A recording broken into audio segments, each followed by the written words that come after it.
to get into the platform, and we will start exactly at 9:05. Thank you.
Good morning once again, ladies and gentlemen. Can we confirm again if I'm audible? Yes, you are. Yes. All right, thank you. Good morning, colleagues. My name is Nomandande Yeki. I work at the National Agricultural Marketing Council, which is a state-owned entity that reports to DALRAD on marketing of agricultural products. And I'm an agricultural economist, and it is my honor to be facilitating this session. this webinar on dried fruits and raisins trade awareness. We've got a comprehensive agenda in front of us, which I think by the time we leave this webinar, we would have been better informed than we came in. So before we start, so this webinar is going to cover the following topics: export marketing incentives. 2, what producers need to know about participating in the export value chain for dried fruit, successes of integrating raisins producers in the export value chain, the market for dried fruit, important procurement aspects for retailers, and lastly, regulatory food safety and quality requirements and principles to consider for dried fruit and raisins exports.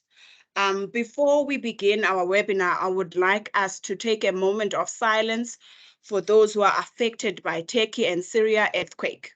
Can we do that, colleagues?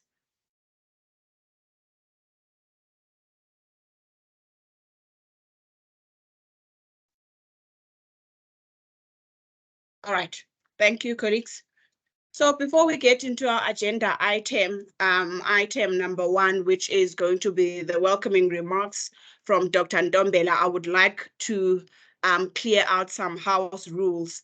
The session is recorded, and is that I kindly request now on the chat bar, we introduce ourselves, we write our names and the organization that we represent, and maybe the title. And also, please, can everyone mute unless they have been given the platform to speak? And all the speakers that are on the program, I plead that you stick to the time that is allocated to you. And there will be a question and answer session. So, but you are most likely during the presentations to type all the questions on the chat bar. And also, lastly, the agenda has all the profiles of the speakers. So you're most likely, if you want to read more on the speakers, you can do so as they begin their presentations. So without wasting any time, let's get to the first agenda item, which is going to be given to us by Dr. Ndombela, who is a trade manager at the National Agricultural Marketing Council. Doc, are you there?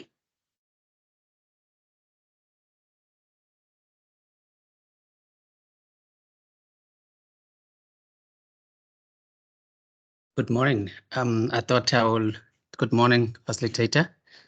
I thought I will come in after colleagues have presented or introduced themselves. I hope you can hear me. Yes, we can hear you, Doc. It's quite a large group. We are currently sitting at 73 participants. So I think it's better if we type our names and the organizations that we represent on the chat bar. Thank you so much, Program Director. Once again, a very good morning to yourself, a very good morning to the colleagues in government, a very good morning to the colleagues from the industry and any other players in the value chain of the fruits and the raisin and the dry fruit. I think my job this morning, Chairperson, if I understand it correctly, it's a very simple one, is to basically just welcome you all in this session, and perhaps maybe first thanks the organizers of the session for putting it together and ensuring that they select the most informed and knowledgeable speakers who will be sharing with us the different aspects of producing, processing, marketing, as well as exporting the raisins as well as other dried fruits. As the program director have introduced, my name is Fiso Ndombela is my surname. I'm one of the agricultural economists at the National Agricultural Marketing Council. I'm also one of those, I think, privileged to have been worked in the raisin and the table grape industry earlier on in my career. So it's one of those industries that is very close to my heart and close to my knowledge.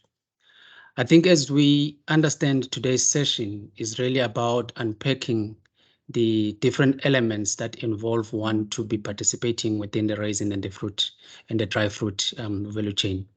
It's one of the smaller industries in comparison to other horticultural industries, but a very critical one in terms of its contribution to the rural development, particularly in provinces like the Northern Cape and part of Western Cape. Also very key in generating foreign earnings. As we know, it's an export-oriented industry. Now, I think today's session will be hearing from the colleagues that are understanding and work on daily basis on understanding and negotiating different trade protocols and trade agreements with our partners in various parts of the world where we send our fruits and raisins, dried fruit and raisins.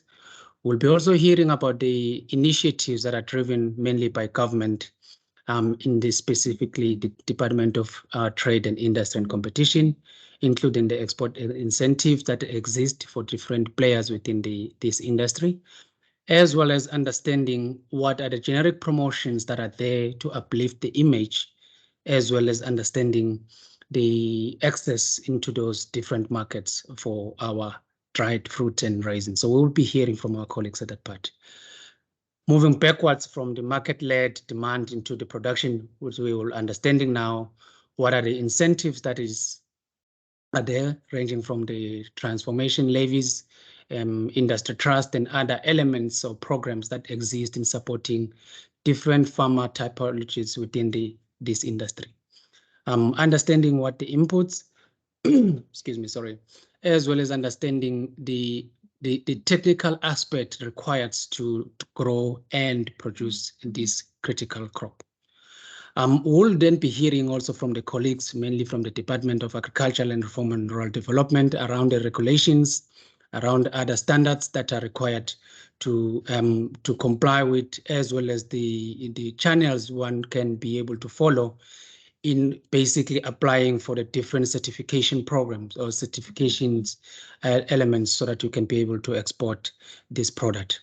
Ladies and gentlemen, it is not my intention to basically unpack the speaker's presentation, which they will be delivering in no time, but very key to myself is really to acknowledge the different players in the value chain, as well as welcoming you all in this morning, hoping you all well, and wishing you all the best in the listening to the speakers from the government side and those also from the industry side. But also hearing from your side, as I believe this will be a very engaging and insightful session in really understanding what it takes to be a successful producer, whether you are emerging or a small player, or you are an established and a commercial player in the fruit industry, and what are the sources of information that one will seek if he or she wants to be successful in this industry. Ladies and gentlemen, with those very few words, I would like you to welcome you all and wish you all the best for this information session today. Thank you very much, Chairperson. I take it back to you. Thank you, Dr. Ndombera, for the comprehensive welcoming remarks. So now that we are aware, we know the purpose of the workshop, we are going to move to our very first presentation, which is going to be provided to us by Mrs. Leah Cherian. I'm sorry if I don't pronounce your names properly, from CEDA, who is going to be presenting to us about small business development relating to export readiness. Ms. Leah, over to you. Madam Program Director, thank you very much. And a warm good morning to all our ladies and gentlemen that have tuned in. Just a brief introduction. My name is Leah Cherian, and I am from CEDA. I'm responsible for export development. Along with that, I'm also responsible for the She Trades program that has been brought to South Africa. So just to give you a bit of background about CEDA, who we are. CEDA was formed in 2004, and it was a merge of three entities in SICA, NAMC, that was the Manufacturing Advisory Center, and the Community Public-Private Partnership Program, which is known as CPPP, that deals with cooperatives. And then later on, we had the CEDA Technology Program wing that was also added on, and they are responsible for the incubators and the technology transfer, and also the SA quality programs that also revolves around that. So I don't know whether many of you have heard, SIDA is in the process of merging very soon.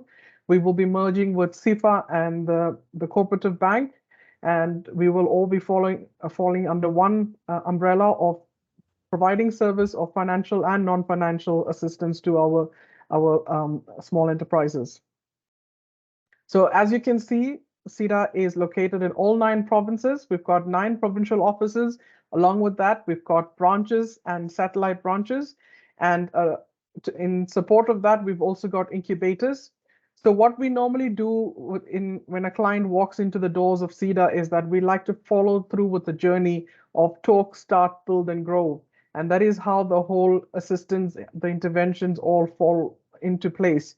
You don't just start midway and then you're ready for exporting. It doesn't work like that. We like to follow through with the journey so that we know that our client has fulfilled all the requirements before they are ready for the final leg, which is the export part of being a small enterprise business owner. So we've got various products and services at SIDA. This presentation will be shared with the participants, so you can read more into the various products and services. We've got access to market. That is where the export development program falls into. We've got access to finance. That is where at the branches they do the business plan preparations, the feasibility study, and the funding referrals. And we've got the incubators. Then we've got business development interventions, and then we've got specific programs that that SIDA follows through with. That is one, the export development program, then the manufacturing support program, which is housed at the DSBD, the supply development program, where we link up our clients with multinationals or the private sector, develop the client so that they are able to provide services for the private sector. And then we've got the coaching and mentorship program, and lastly, the business management training. We've also got the CPPP, those are for the cooperatives. And then we've got the quality and standard technology transfer and the incubation programs. This all falls under the SIDA technology program. So anything to do with testing, certification, the quality and standards division assists with that because they've got a very good relationship with SABS. And then the technology transfer program, we've got an application where clients can fill in an complete the application to apply for equipment that is needed for their business. And then lastly, we've got the incubation program. So to talk about I'm here to talk about the She Trades program specifically. This focuses for women entrepreneurs. And the reason why we decided that we need to have this program, or the government decided to have this program in South Africa, is that we see that small businesses, okay, time and time again, studies have shown that small businesses play a very big role when it comes to ensuring that there's economic growth, there's employment, and there's reduction of income inequality. And then one step further is that, but hold on there, we've got women and who are very capable, and they're not able to provide for the economy, and they need to be built, and they need to be groomed and mentored and coached so that they are also part of the economy, and they are also able to provide jobs and also ensure that the income inequality in South Africa is reduced. So the She Trades Hub was created. It is a partnership with the Department of Small Business Development, the SIDA, and the International Trade Center. The International Trade Center is reporting to the United Nations. So it's a tripartite agreement that was formed where the Department of Small Business Development does the strategy and the policy aspect, and SIDA implements the She Trades program in South Africa. So SIDA is hosting the program, and we have at the moment 3,000 women who have registered successfully onto the program, and we have gone through various interventions and access to market opportunities, which I will describe further. So what we hope to achieve through this program is that we want to ensure that our women have the necessary business tools, the business support that is needed, and also to provide them with access to market opportunities. And The reason why this is so strongly advocated for is because, yes, COVID came and there was a stark decline in women entrepreneurs because many of them had to stop their business, go back home to assist in the families. And we are seeing that percentage is on the rise at the moment because many more women have opened up businesses. And then we want to ensure that we are on par with other major African countries who are having a very high percentage of women entrepreneurs, while South Africa only has 19.4%, and which is not a good statistic for us to actually look at. So we would like to make sure that our women are developed so that they can be sound global value chain players in the world. So some of the struggles I'm sure you've heard time and time again is that access to capital. Women are seen as low risk takers, so they are not seen as a good candidate to provide capital for. And then the catch-22 situation is that because they're not given capital, the lack of exposure to potential investors, meaning investors are hesitant to invest in the company when they don't see the women as good potential for business growth. And then the next part is that this program provides you or the woman with absolute mentorship, meaning you do not have to fight for a place with men business owners. So yes, CEDA does provide the sorry about that. Got cut there with my. Yes, CEDA does provide the mentorship and the training and capacity building and all of that. But it's so wonderful where women have the full attention, and you've got mentors and coaches who understand the struggles that women entrepreneurs go to. It's not the same as what men experience. So starting from the emotional, the social difficulties that they have to undergo and all the stigma, and then having to fight through and making sure that their business is successful, it's a lot more difficult for women. And then another struggle that we see with women entrepreneurs is that they lack business skills and technical knowledge when it comes to business. So this program provides scores of webinars and trainings and accelerator programs, all for women entrepreneurs. And lastly is that we've got women who've got fantastic products, but they don't know where to sell their products. They don't know where to expose those products. So CEDA has trade facilitation opportunities for these women where we provide them with access to market in the local and in the international trade fairs and missions. So this is what the struggles of a women entrepreneur go through, and this is what we hope to alleviate through the She Trades program. So the She Trades program is built on 7 pillars. So based on these pillars, usually if the She Trades program is prevalent in a specific country, that country normally chooses 1, 2, or 3 pillars that they would advocate for. Like, for example, in the northern parts of Africa, they have chosen number 7 because many of the women are not allowed to own any properties. They need to make sure that there's a man who stands in as a sponsor. So, and Kenya, for example, who also has their She Trades hub, has advocated for number 6. They want to unlock financial services for their women entrepreneurs. South Africa has banked on number 5, and we want to make sure that we enable market access opportunities for our clients. And that can be local, that can be international, that can be through missions, and that is our key focus.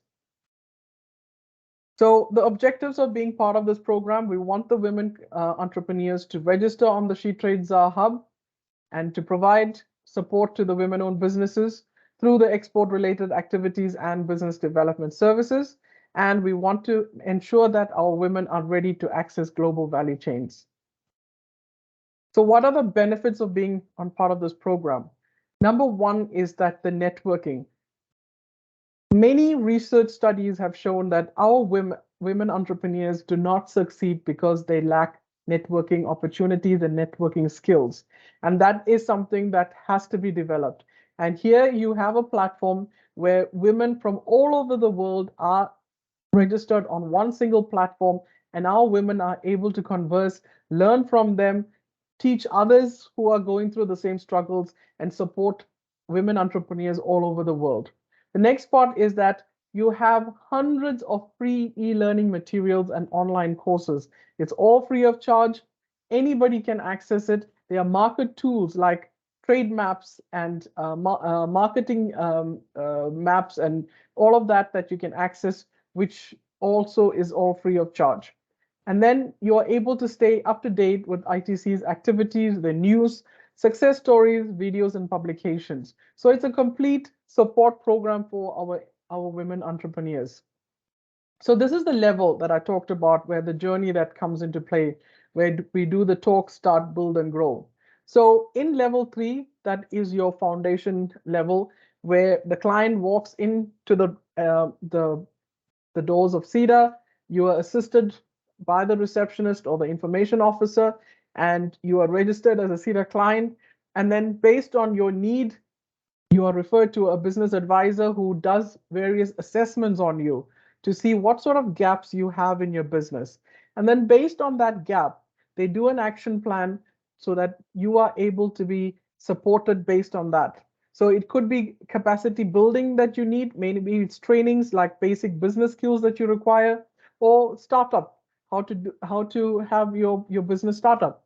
And then there's the business development services that is done in level 3, where the business plan comes into play. You do marketing interventions, all of that. So once you have completed all of these in level 3, they do an assessment on you, and when you have scored in the region that is required, you move on to level 2. And this is where the sector specific trainings happen. This is where now we get you ready for, we see that, okay, you've got a potential for export. Let's enroll you for the export orientation course. Let's put you into the technical training. Like if you are in the food industry, like with the Raisins, you need to have your HACCP. You need to make sure that your quality and standards are in place. And then you've got the manufacturing support program, the supply development program. You could be part of the supply development program where you're supplying for a specific country, a specific company that requires dried fruits and nuts. So level 2 is where now you're involved in sector specific trainings. Once you've graduated from this, and we see again assessment is done, and we see that now you've scored enough to move on to level 1. This is now where the mentorship and coaching and all of the fine tuning happens. If we first enroll you into the local markets of trade fairs, and once we see that you have a good clientele, you've built a base for yourself, then we move you into the international markets. And then when you come back from the international market, we do a post-event mentorship. That is where you've got the leads from the trade fairs, and now you need to know what to do with it. What are the requirements in that specific country? What is it that you need to do to ensure that you are able to export your products to meet the requirements on the other side? Because you get one chance when you are exporting. Once you've created a bad name for yourself, it's very difficult for you to get back onto the wagon again. So we want to ensure that you are mentored to ensure that you fulfill the requirements and the needs of your buyer on the other side. So the criteria for the She Trades program, number 1, you need to have at least 51% of women-owned business. You need to have at least 50% of South African-owned business citizenship. You should not be part of any other subsidiary. You as the woman business owner should be fully involved on the day-to-day running of the business, because nobody knows your business better than you. And lastly, preference is given to the government priority sectors like your ICT, your tourism, your manufacturing, agribusiness, and also the designated groups of the youth and disabled.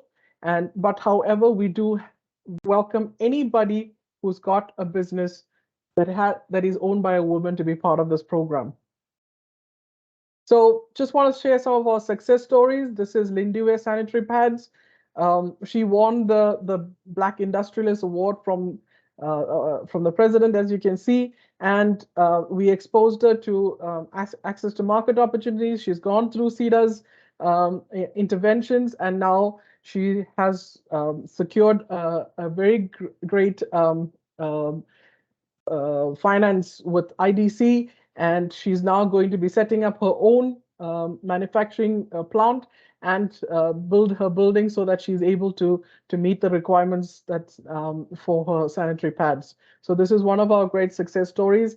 And here we've got Sitsong T from Limpopo, who's also now was part of the supply development program for Food Lovers Market, and is now in all the stores of Food Lovers. So if you want to be part of the SheTrades Hub, please register on www.shetrades.com. And if you have any problems, whether it's registering, whether it is any questions, please do not hesitate to contact me. This is my email address. And you can CC womenandtrade@intrasend.org. That is the ITC's email address in case if you've got any problems with registration. I thank you for your time, Madam Program Director. I hope I haven't exceeded my time. No, you haven't. Thank you so much for an informative presentation, Mrs. Shirian from CEDA. It's encouraging to see that there are such programs which are aimed to develop women so that they can participate fully in the value chain. So we are going to move to another presentation before we have questions. I'm sure colleagues have questions after your presentation. So we are going to move to a second presentation, which is going to be on export marketing incentives, which is going to be provided to us by Ms. Shalati Mashele from DTIC. Ma'am, are you there? Yes, I'm here. Thank you so much, Ms. Mieki, and good morning to all our delegates and colleagues from Department of Agriculture. My name is Shalati Mashele, as you have already introduced me, and the organizer, I need permission to share. Okay, I can see you are sharing. It's okay. Then I will just move on with my presentation. I'm from the Department of Trade, Industry and Competition, a unit called Export Marketing. The mandate of the unit is to administer one of the most significant schemes in the Department of Trade, Industry and Competition. So I'm going to talk about export marketing and investment assistance. So this scheme has been developed, I think, around 1998. The main objective is to partially compensate exporters as well as emerging exporters for the cost incurred in respect of identifying new markets, developing existing markets for South African products or goods and services. Before I go to the next slide, I just want to highlight the following. The scheme is being administered within two divisions within the DTIC. One is Trade and Investment South Africa, where I am coming from, and the other division is called Industrial Financing Division, formerly known as IDED, which is Incentive Development and Administration Division. The distinction between the two, under Trade and Investment South Africa, the focus is on group participation, and we have a list of events each and every financial year, while under the IFD, they don't have a list. Individual companies, they can identify and recognize international show where they will want to participate, and then they can approach them for funding. So MEF offerings, as I've indicated, it's offered on group participation as well as individual participation. So under group participation, we are focusing on exhibitions, which we call it national pavilions, as well as trade missions. We've got outward trade mission, investment missions, inward mission, as well as investment missions. Under individual participation, we have individual exhibition, which is more or less the same as a national pavilion. As I've indicated, under individual participation, they don't have a list. So what they do, they wait for companies to approach them and say, we want to go to this show, which is happening in Germany, please assist us. So if the company meet all the requirements, then they will offer them assistance. And then foreign direct investment and primary market research. As you know, as a country, for us to grow, we really need to increase direct investment into the country. And again, if you want to tap into a new market, you really need to do a market research in order to identify trade opportunities, and as well as to identify customers who will be interested in your product. So that is offered under individual participation. They also offer individual inward missions as well. And then they've got a project funding, sector-specific funding, which is focusing on the recognized institutions that the department will be funding in order to provide funding to the emerging exporters. So how it works, the companies that are, let me just give you an example with Wesgro. If they've got emerging companies and they would like to take them to a specific trade show, then they can apply under sector-specific funding. However, an individual company cannot apply, so they need to belong to a certain organization or export council so that they can get that funding. And then capital project feasibility program, this one is more into if you want to do a feasibility study, then they do provide funding. And then, as you all know, everywhere you go, whenever you want to get something, you need to meet a certain criteria or the requirements. So in order for companies to access or to get funding under EMEA, they need to meet the following requirements. Companies has to be registered with CIPC, and at least they must be in operation for a period of a year. And then the brochure of the company's product, because we really want to know what you are manufacturing, or if it's a service company, we also want to know what they provide, their services is all about. Tax compliance, as you know, if you deal with government, there is no way that we can provide funding if you are not in good standing with SARS. And the BEE compliance, I just want to highlight the following under BEE compliance. As you know, that as a country, we need to transform. We had a level of which late last year, we had to review our rules whereby we said we don't, under group participation, you don't have to meet this level for you to qualify. So now, as long as you've got a BEE certificate, then you can get funding. However, under individual, I know that they've got, I think it's level 4. So if you are not level 4, then you cannot obtain that funding.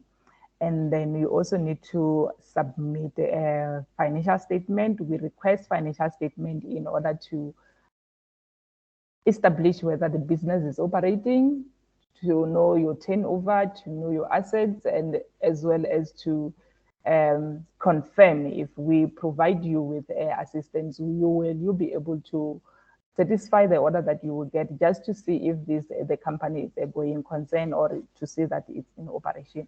And we also request or require that all companies that we assist, they are registered with import and export registration. For instance, if you participate under a trade exhibition like a national pavilion, for us, we need to take whatever product that we are going to showcase in that market. So for us to transport those goods, you need to have that certificate, because it has to be declared that your goods are moving from South Africa to an international event and coming back as well. So you need that certificate. So it's very, very important that before you can even come and approach us, make sure that you have that certificate. It is obtainable from SARS custom offices, and it's free of charge. And then we said we need a copy of a passport, because most of our events are happening outside the borders of South Africa. You will see I have a list of events on my presentation, so that you can see what events are we planning to undertake this current financial year. And then the images, we request images for branding, because if you are attending an exhibition, you will have your own stand where you will be showcasing your product. Under individual exhibition, they require that you submit codes for flights, stand building, freight forwarding, and branding as well.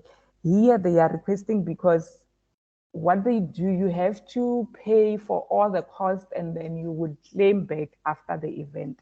While under group participation, everything is done up front, so you don't have to to pay for anything, especially with the air ticket, unless you opt to buy your own ticket and accommodation. We prefer to pay that before or upfront.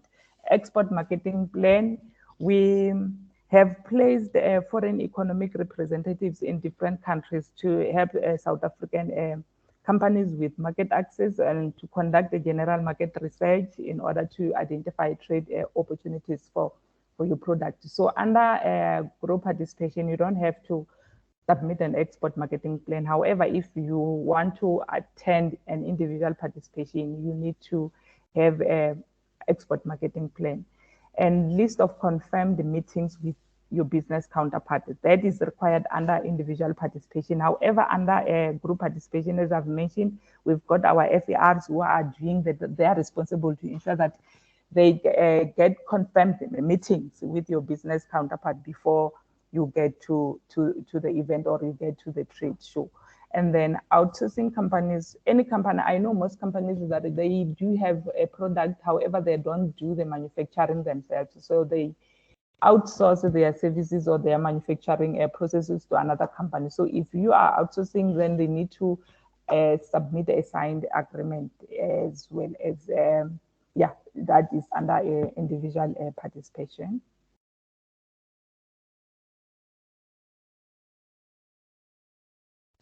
Okay, and how do you apply for EMEA funding?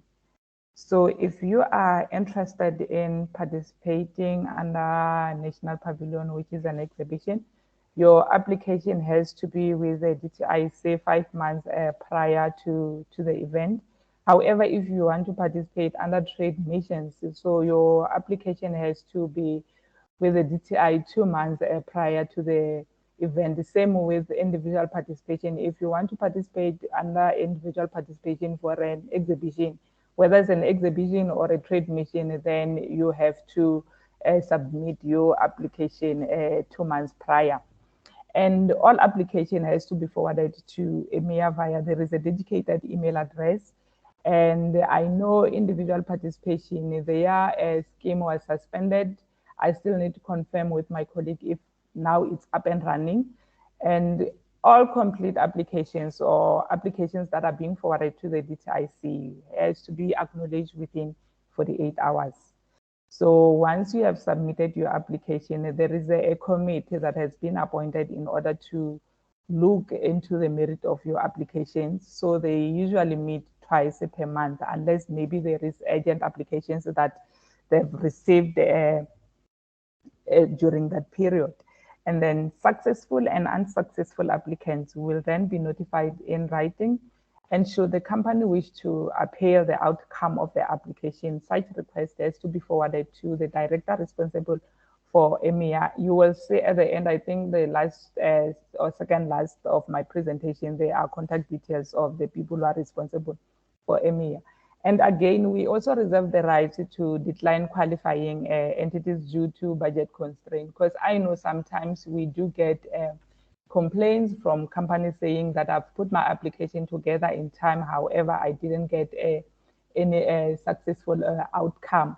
The reason why sometimes we reach the limited number or the maximum number that we want in terms of an exhibition, or we don't have enough funds in order to fund the number that we targeted or the number that we wanted to take. The sectors that we are targeting, we are basically covering all the sectors, as you can see, aerospace, rail, and marine. And today I know that it's agro-processing. So we do cover agro-processing, including dried fruit as well. There is an upcoming National Pavilion, I think it's Anuga in Germany, which is focusing on dried fruit as well. And we also have Gulf Food, which is happening in Dubai next year in 2024. You will see the list. Yeah, as I've said, we cover all the sectors except for tourism, because they do have a similar incentive as the one that we are having, but theirs is focusing more into tourism. So what do you benefit if you participate under EMEA? The financial benefits that is currently available, we cover for international, regional, and local costs. Because if you can see some of our events, we do have like a local, like international recognized shows that are happening locally. So in those instances, we will pay for your flight, we'll pay for your hotel accommodation, the exhibition cost, which include the space. For us, in order to build a stand, we need to procure a space, and then we do the stand building, we advertise, we do all the branding, and freight forwarding and clearing services. As you know, if you participate under an exhibition or a national pavilion, you will need to take your exhibition material with, or your products that you are manufacturing to showcase. So in that case, we cover the cost of transporting your goods from here to the event and coming back from the event back to your company. We also cover ground transport. For instance, if we have organized an inward buying or investment mission where we invite foreign buyers to come into the country with an objective of selling South African goods and services. So in those instances, if we do have an event like that, I know recently we just had the mining in Daba, where we fund some foreign companies that came and participated. So we cover for their for ground transport as well. And how do you submit a claim? So if you are successful in your application, as I've mentioned earlier on, if you participate under the individual, it means you have to pay everything up front, and then you will submit a claim after the event. So the following has to be attached to your claim form. You need to attach a signed approval letter, which is a contract that we entered with the companies that are successful in their application. The approval letter is issued before the event. So once you have signed the letter, when you claim, you need to attach that letter, because the letter will clearly specify how much you qualify for, if it's for air ticket, hotel accommodation, stand, and marketing, and so forth. However, if it's under a group participation, you hear what you will be claiming if you decided to buy your own ticket or to get your own hotel accommodation. So you will have to submit the signed approval letter, the copy of the passport showing your personal details, the copy of entry and departure. I know most companies will be asking, why do I have to submit an entry and departure stamp? And currently I had most of the exhibitors that we have assisted saying that at the airport, they're no longer doing the original stamping of the passport, they just scan the passport. So in that instance, if you don't have entry and departure stamp, we require that you submit the copies of the boarding passes or a copy of a e-ticket, so that we can satisfy ourselves that indeed you went and participate that event. And we also need that information in order to determine the due date. For us to reimburse your claim, the claim has to be with the DTI 3 months prior. So if you come back and you don't submit your claim and then 3 months passes by, unfortunately, we are not going to pay that claim. And then we also need a copy of SARS compliance PIN, a copy of a valid BAA certificate. I've mentioned the issue of e-ticket. If you have decided to buy your own ticket, but if DTIC has procured your ticket, you don't have to submit that. What we will be paying, it will be the subsistence allowance, which is your hotel accommodation. And then the proof of payment, it has to be in the form of a bank statement. And then the proof of bank account, then we require a letter from the bank confirming your banking details. And we also have a form which is not even DTIC's form, but it's a National Treasury form, which we call it a supplier maintenance form. So when we forward claim forms, we also attach the supplier maintenance form, so that you complete and sign it, send it back. We are requesting this to ensure that we process payment and it goes to the right claimant. Sometimes we do get also inquiries pertaining to the delay in processing of claims. Two of the things that caused us to delay when it comes to processing of the claims, one is the banking details verification. before we can even start with the evaluation of the claim, we need to verify the banking details. Again, this is a National Treasury system wherein we are requested to capture your banking details. Then your bank has to verify and approve or confirm that yes, these banking details belong to this company. And we are doing this in order to combat corruption and fraud, as you all know. And then SARS verification as well. If your tax status indicate that you are not compliant, we cannot process a claim. We'll wait until we get a compliant status. And as I've mentioned, same as the applications, all claims will have to be acknowledged within 48 hours. Conditions as well. We are saying that once you received our assistance, then you will be required to submit a feedback report. We have changed our reporting cycle because of the new directive that the DTIC has received from Parliament. So the way we are reporting currently, we will request all the exhibitors to submit 4 reports. So we will start by requesting a 3-month report after the event. Then we come again 6 months after, 9 and 12 months.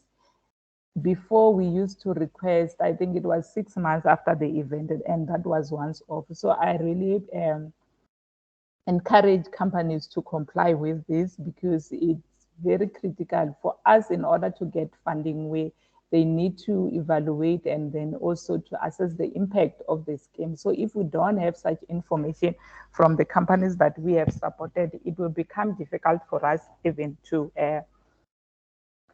motivate for more funding. So as I've mentioned, in an effort to enhance the performance of the scheme, the reports are very key in determining the upcoming events.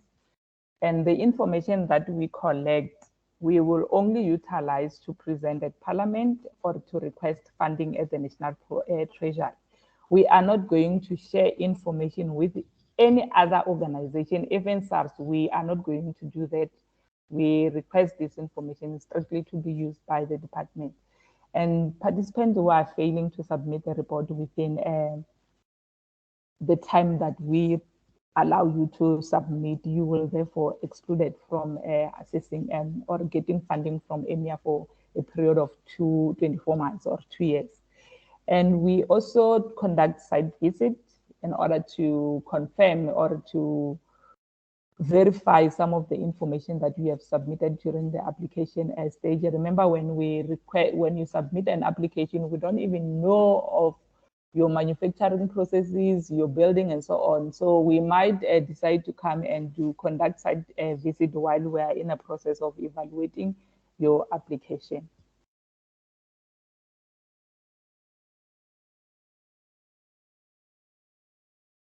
I'm not so sure if you can see the list, but I believe that the organizer will be emailing this presentation to all the participants. So this is the current list that we are working on. As I've mentioned, the agro-processing events that I'm seeing, I see there is Fruit Logistica Asia, but this one is for fresh fruits and vegetables. So another one for agro-processing is the Anuga, the one that I was talking about. It will be happening from the 7th to the 11th of October, 2023, and the application has to be with the DTI. The closing date, I think, is the 4th of May, 2023. So there are websites there. So if you are not sure, you can go into the website and read more about this exhibition. And should you want more information, you can contact my colleagues. I think underneath the list, there are email address of the responsible project managers. So if you are interested in participating in one of those events, then you can contact them directly. They will be able to assist you and ensure that you get accurate information when it comes to those events. The contact details, as I've mentioned earlier on, we've got Busisi Radebe, which is a deputy director under individual participation. So if you want to know more about individual participation, you are more than welcome to contact her. And then from our side, we've got Ernest Moahi, our director, responsible of export marketing unit. As I've said, that our mandate is to administer the scheme. So if you are not sure about anything, you are more than welcome to contact him. And then I've got my colleagues, Alison and Corne, who are responsible for group missions. We've got Victor and Sam, who are responsible for National Pavilion. So if you need any information pertaining to exhibition, trade shows, you are more than welcome to contact them. Yeah, I think, yes, that brings me to the end of my presentation. I believe I didn't waste your time, Ms. Program Director. Thank you so much for allowing me or giving me an opportunity to present in this platform. Thank you. Thank you so much, Ms. Shalati. You did not go above your allocated time. Thank you so much for the presentation on the EMEA funding, which aims to promote export marketing. And I hope the colleagues on the platform will maximize on such support that is offered by the government. I see that we had some hands during your presentations, and now we are moving into a slot of questions and answers based on the two presentations that we have got from the colleagues.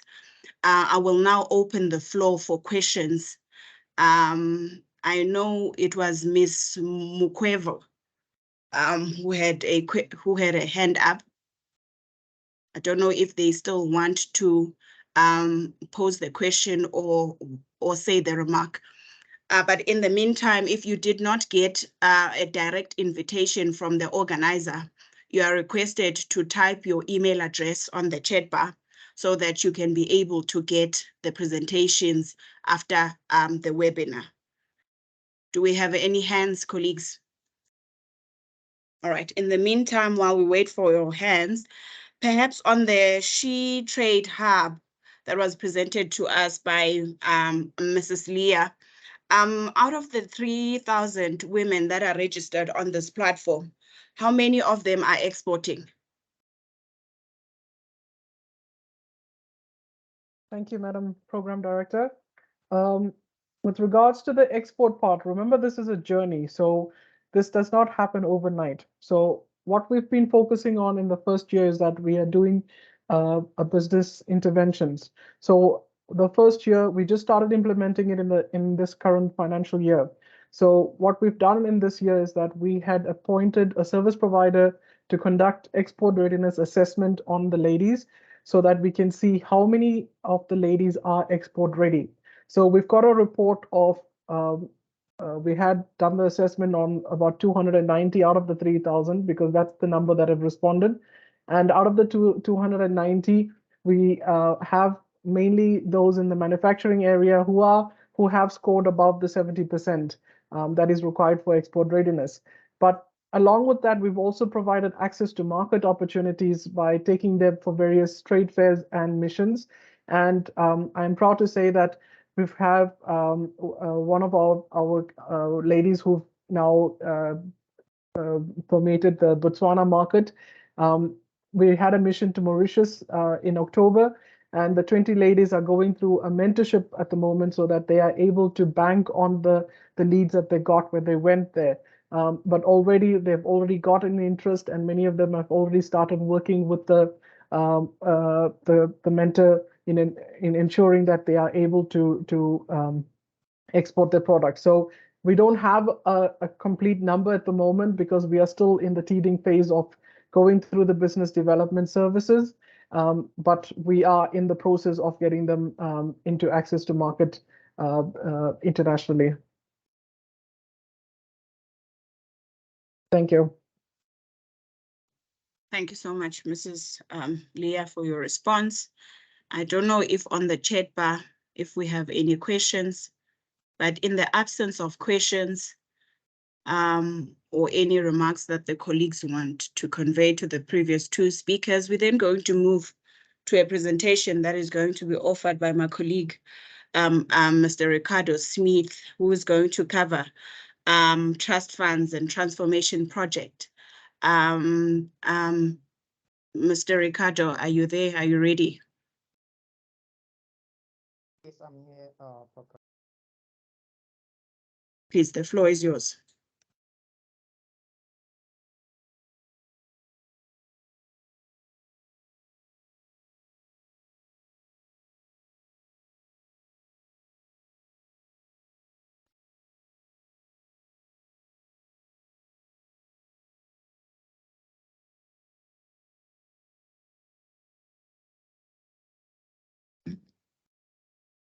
Thank you, Program Director. Good morning, everyone. My name is Ricardo Smith from the NAMC in a unit that is responsible for monitoring agricultural industry trusts. I will start by explaining why the NAMC exists, as well as the mandate of the NAMC as derived from the Marketing of Agricultural Products Act of 1996. Most of us would know that the agricultural sector was highly regulated pre the 1990s. The democratic government then decided to adopt a deregulated and market-led approach to agriculture from the mid-1990s. The promulgation of the Marketing of Agricultural Products Act of 1996 repealed all regulatory measures in the agricultural marketing. That includes the legislation, the control boards, as well as the marketing schemes. Also, Section 26 of the MAP Act of 1996 talks of the formation of the agricultural trusts. The assets of the former control boards were then transferred into those agricultural trusts. Basically, the NAMC exists to oversee the deregulated marketing environment on behalf of the minister and the sector stakeholders. The MAP Act also gives the NAMC the mandate to advise the minister on statutory measures. The work of the NAMC is guided by 4 objectives of the MAP Act. Namely the increasing of market access for all participants, the promotion of efficiency of marketing of agricultural products, the optimization of export earnings from agricultural products, as well as the enhancement of the viability of the agricultural sector. As I have mentioned that Section 26.2 of the MAP Act of 1996 talks of the formation of agricultural trusts.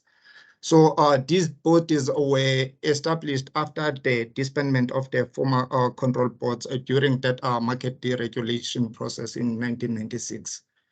The assets of the former control boards were transferred into the agricultural trusts. Initially, the value of assets was valued at around 677 million rands, and currently they are valued at approximately 2.4 billion rands. There are 11 trusts which are commodity specific, and the NAMC sits on those board meetings on an observer status. The trustees are mandated to protect and to grow our trust assets, as well as using the proceeds to finance the industry work, such as transformation work. In terms of governance, the trusts are governed by the boards of trustees as guided by the trust deeds. There are 82 trustees, of which 56 represent the industry and 26 represent the minister. The NAMC's mandate on the trust is to liaise with all the trusts and to get the status of the trust within a particular year and to report to the minister. What we normally look at is the assets value to identify if there are any increases or decreases, as well as the functioning and transformation of the trusts. We coordinate communication between the minister and the trusts. We also facilitate the appointment of our ministerial trustees. We monitor the term of trustees. We advertise if there are any vacancies. We shortlist. We recommend to the minister for approval, and then induct the new ministerial trustees once they have been appointed by the minister. We also do the monitoring and evaluation work. We don't police the industry, but we monitor. We organize site visits to see the transformation activities that are supported by industry trust as well as levy funds. We also liaise with the trust to align on activities that are not serving transformation work. This is the trust outlook. As I had mentioned earlier, that the value of assets was valued at 677 million rands, and in 2020 it was sitting at just above 2.3 billion rands. So that was an increase of approximately 115 million rands from 2019.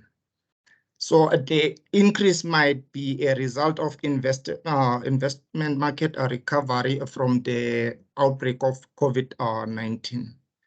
So some of the trusts, like the Mohe Trust, the Socam Trust, and the Winter Cereal Trust, had a significant decrease in asset value, while some of the trusts had an insignificant decrease in the asset value. Within the NAMC, we have the Transformation Review Committee. We work in collaboration with all the core divisions of the NAMC, as well as the colleagues from DALRAT.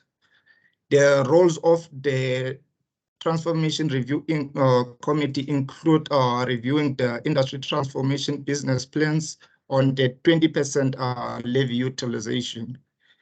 We also ensure that they align with the NAMC's generic transformation guidelines, which are aligned to agri-BEE sector codes of the department. We also conduct monitoring and evaluation, as I have mentioned earlier. So this table shows how much the trusts spent on transformation. In 2020-2021 marketing year, the trust spent approximately 63 million rands on transformation. That was less with approximately 13.54 million rands compared to what they had spent in the previous year. So these are the activities that the trust spend their transformation funds on. The NAMC transformation guidelines are very strict that the 20% of levy funds must be spent on transformation. Also on the transformation work, we work closely with another unit within the NAMC that is responsible for statutory measures.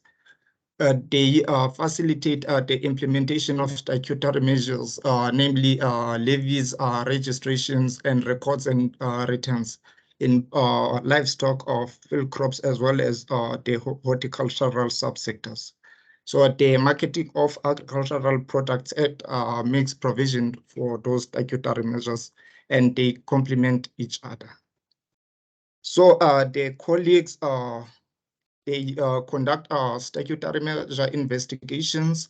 They also promulgate statutory measures on the Government Gazette.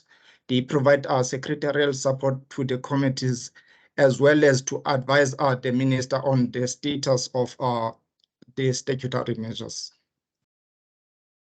On this table, these are 2020 figures showing how much the industry spend on transformation.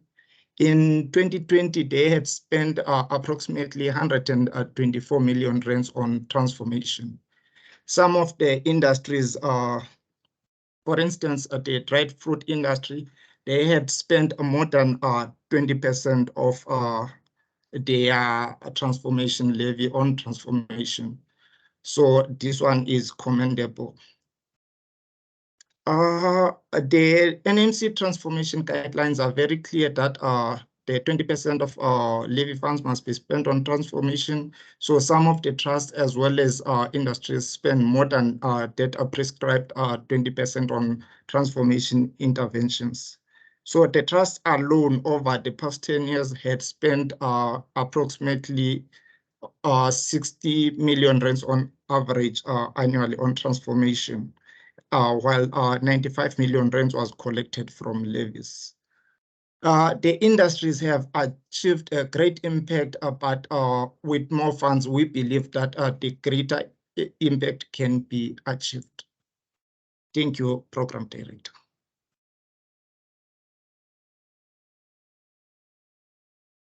Thank you, Mr. Smith, for that presentation on what the NAMC does towards transformation.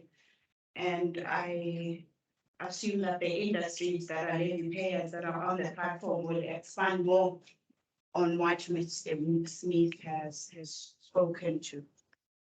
So now, because we are ahead of time, I think we are going to take a presentation from Hotco, and then we take questions. And I'm going to give Ms. Karian, who's going to cover what producers need to know about participating in the export value chain for dried fruit. Are you ready, ma'am? Morning, everyone.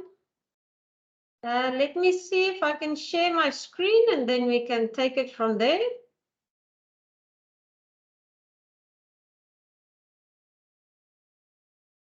I also note the questions that are on the chat bar. We'll attend to them after this presentation.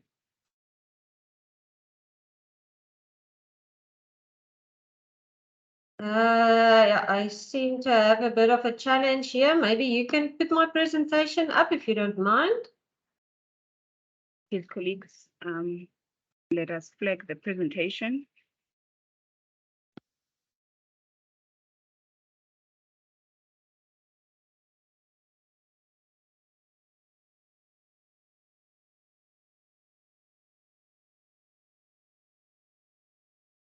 Thank you. Perfect. Thank you very much. Morning, everyone. My name is Karin Besaidenhout. I'm working for Hotco, and I'm the manager for dried tree fruit.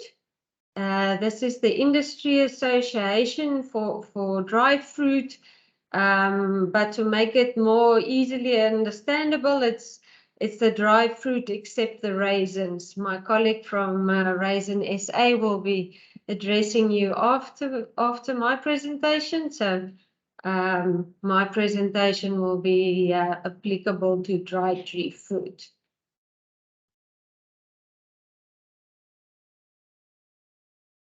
Right, so you are probably here because you're dreaming of sending fruit, dry fruit, to overseas markets, or you know of somebody or are trying to help somebody who would like to export South African dry fruit to overseas markets. So what does it entail? Where do we start? We go to the next slide.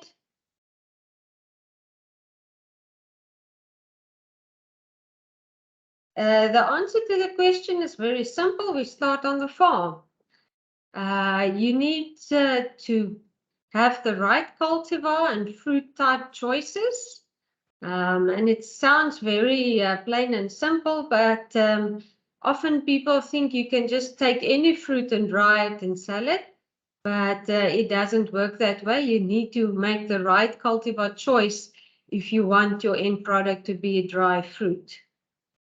Climate plays a big role. Some areas produce better types and others different types. So you need to understand your climate and make the right choice. Then we're at the drying facility, or what's called the droogbaan. That must also be constructed with care. There's all kinds of considerations. You're working with sulfur dioxide most probably, and that can't be close to housing or to your processing plant, as it's a very hazardous material for humans. Your drying facility can't be close to a dirt road, because otherwise your product will be full of dust. It needs to be a secure area, otherwise you won't have product to sell. And it needs to be close to the orchards. You can't be traveling great distances from the orchard to the drying facility, otherwise the transport cost will make your product not valuable. Hygiene is also very important. Yes, it is a dried product, but we're working with a food product, and therefore hygiene is very, very important. And you also need to know that the PPECB needs to audit your drying facility annually if you would like to be part of the export value chain. And obviously PPECB don't make the rules themselves. It's published, and they just inspect according to those regulations. And then my last point here is dry fruit is not equals to a bad quality fresh fruit. You can't produce fresh fruit and then when you sit with a bad quality product, think you will fix it by drying it. You need a good quality fresh product and to get to a good quality dry fruit. And here we're talking about proper pruning, proper irrigation, pest management. So just because it's a dried product doesn't mean the production process can be left behind. It's very important to give all the necessary attention. Right, for the next slide, I've given you an outline of what the process entails to become an exporter of dried fruit. You'll see that we start off with a registration at DALRA. Whether you're a processing facility or whether you're a fruit producer, you need to register and then take on the rest of the process. I'll discuss each point in detail in the next few slides, but just to give you a quick outline, you need to comply with export standards, with export regulations. You need to attend to traceability, to foreign market requirements. And as always, you need to speak with your friend at SARS. There's inspection by PPECB, and then all kinds of documents, paper trails that are necessary for your product to reach the end destination. Next slide. Registration with DALRAT, I've just mentioned. Maybe those of you who are already in production will know you've got a PUC code. And that is absolutely necessary if you want to export. And then the next step is to comply with export standards and requirements. What this basically does, it ensures food safety and quality. And the regulation stipulates you need to do quality grading, say whether your product is choice grade or standard grade. You need to adhere to packing requirements, marking requirements. And to put that in a practical sense is you can't have any sand or stones or pieces of pips or insects on your product. Obviously no mold. Sometimes dry fruit tend to get moldy when they're stored. There's a maximum moisture content of product. Each specific type of fruit has got its own maximum value. And obviously color and size is also stipulated and needs to be indicated on packaging. You also need to comply with Department of Health standards. And what this means is that each country specifies maximum residue levels of the chemicals that are applied pre-harvest. So that you need to adhere to for the specific country you're exporting to. And there's also, for preserving your product, there's maximum sulfur dioxide and sorbate levels that you need to adhere to. And obviously, you need to test regularly. You can't say, for instance, buy in product from someone and just take their word for whatever the level is. You need to test it and have record of what those levels are. Then the next step is to attend to traceability, ASAP. It's been mentioned in the other presentations as well. A specific item purchased by a consumer should be able to be tracked back through transport, through to the packing facility and back to the farm. Why?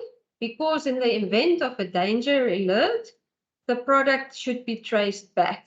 For those of you that might remember the listeriosis on the cold meat we had a few years ago, that's exactly why you need to have traceability of product.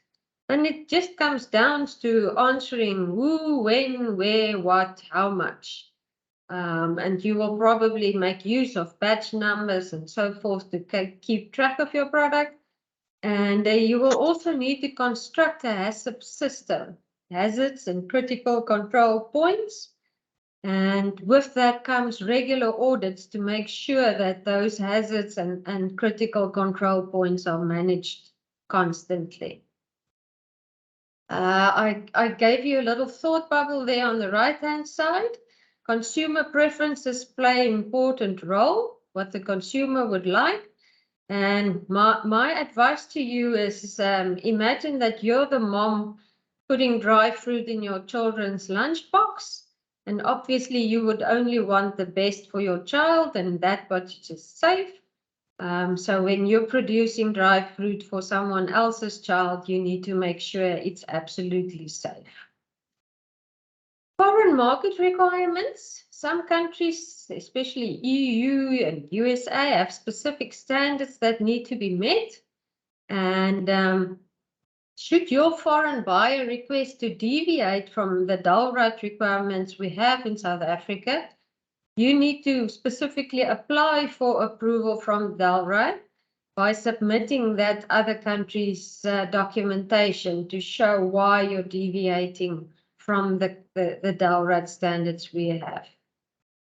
And in addition to the country requirements, often private sector also have their own standards. I've given you one example there of the British Retail Consortium, a BRC, which is a food safety standard with 9 sections related to safety, records, management, so forth. And you need to demonstrate that you're continuously improving, training people, labeling any allergens that could be present. So it's really a very involved process. Next step, you need to register as an exporter with SARS. And there's 2 aspects involved in this. The first is all exporters need to be registered with Customs and Excise. But then secondly, an exporter also need to register for a specific country you want to export to, since these countries often have trade agreements and there's import duties. Some countries say, yes, you can bring, for instance, peaches into our country, but first you must pay a duty of so much so that they can protect their own industry. So often you need to register as an exporter so that these trade agreement policies can be applied.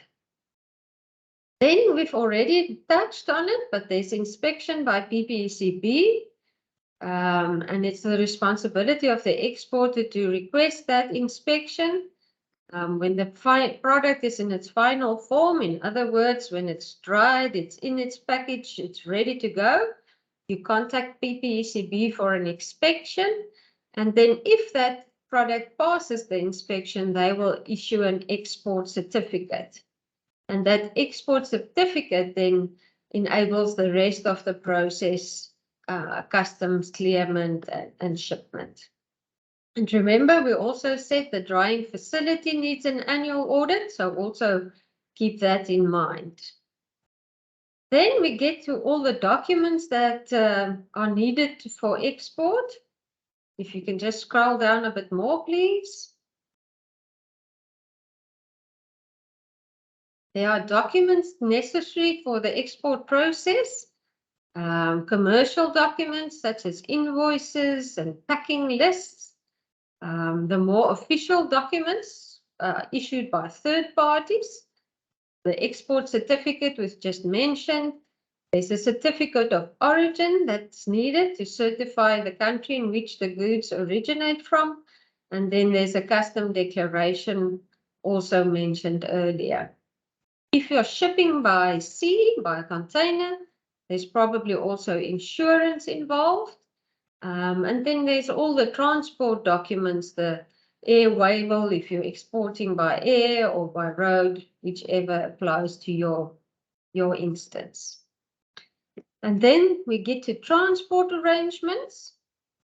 There's basically three options. Sea freight, which will be containers. And there you need to remember that there's a port levy payable. There's a terminal handling charge. The shipping line will probably charge you a box rate and probably some surcharges charged for things that might affect them along the way. Air freight, for that, which is nice, it's fast delivery, but it's quite expensive. That's often more used for fresh products, but obviously if you've got a very special consignment that needs to go quickly, air freight is also an option. The rates are based on the higher one of either actual or volumetric weight, and it's quoted in US dollars. So that's air freight, and then road freight is usually the most effective when we're exporting to our neighboring countries. But whichever one of these three transport arrangements you use, you need to remember that you need approximately 100 tons of product to fill a container. So it's not realistic to think that if you've got a few boxes full of product that you will be able to meet the need.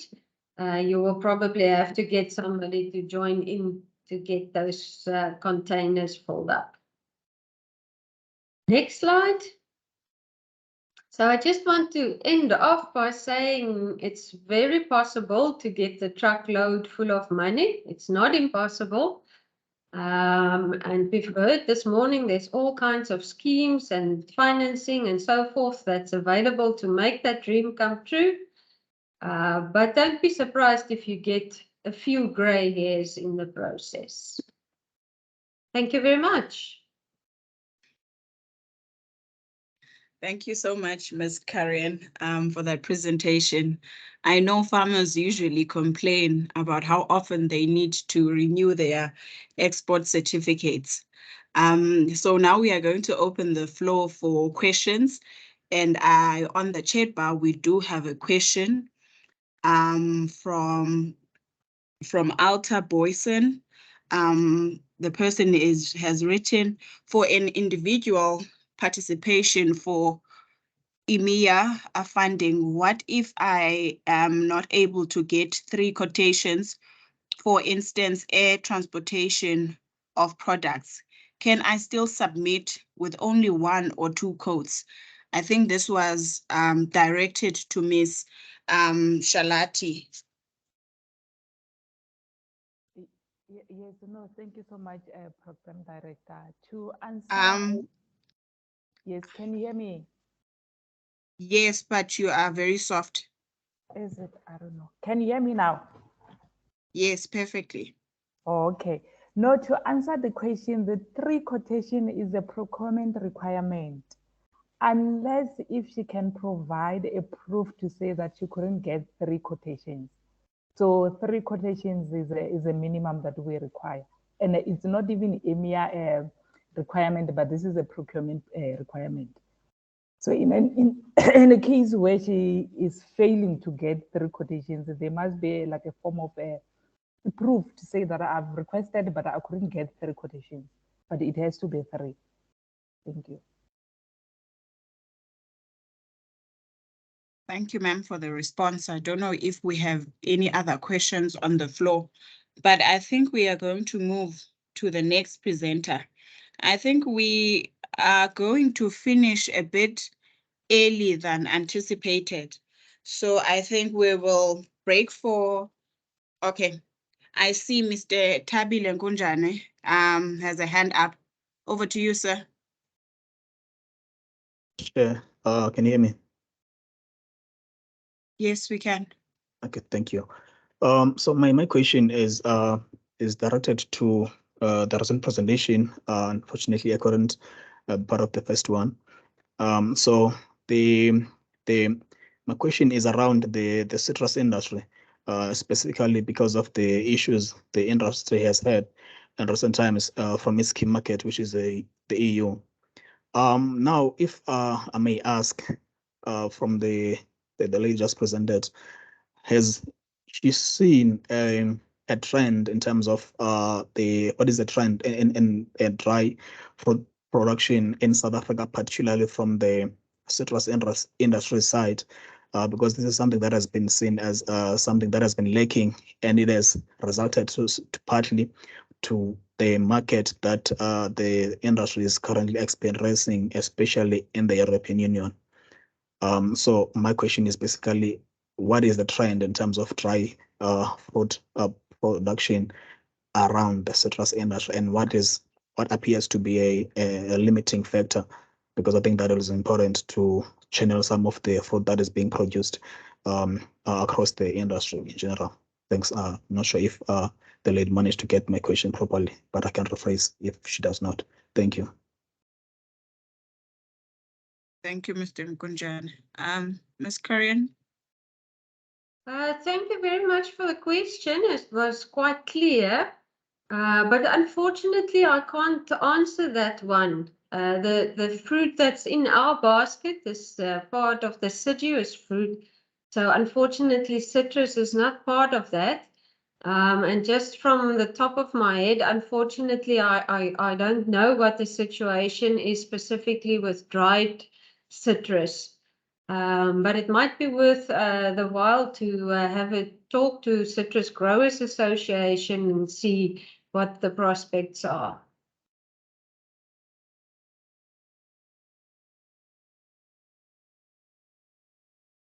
All right. Thank you, colleagues. Is Ms. Simone Oliphant ready? I think we can take that presentation, and then after we can take a 10-minute comfort break. Ms. Simone Oliphant is from Raisins SA, is a transformation manager, and she's going to present to us the successes of integrating raisins producers in the export value chain. Good morning, everybody. Good morning, Simone. Norma, are you guys able to see my presentation? Yes, we can. Okay, so I'm Simone Oliphant from the raisin industry. Just a quick background. What makes our industry a little bit different as opposed to the dried fruit industry is that our farmers don't individually export their product, which makes our process a bit more simpler or simplified. So the growers, they dry their product and then they just drop it off at the processors. Once they have left their product at the processors, it's then the processes between industry and the processes to ensure that there's a market for the various products. So of which black growers make about 10% of our total tonnages, but I'll get into that in my presentation. So I just wanted to give some context. So there's no individual grower that exports their product to the international market, because to put up a processing plant can cost you close to billions and to run it. So it wouldn't really make sense if you don't have sufficient product for a grower to put up a processing plant. Hence why we have 7 processing plants that processes our products, and they then find a market for the various products as per the specifications required from the international market, of which 95% of our product is destined for international market. Okay, just a brief background of Raisins SA. Our vision is to grow a sustainable and competitive South African raisin industry, which is very important for us, especially since most of our product is destined for the international market. Sorry, I just want to...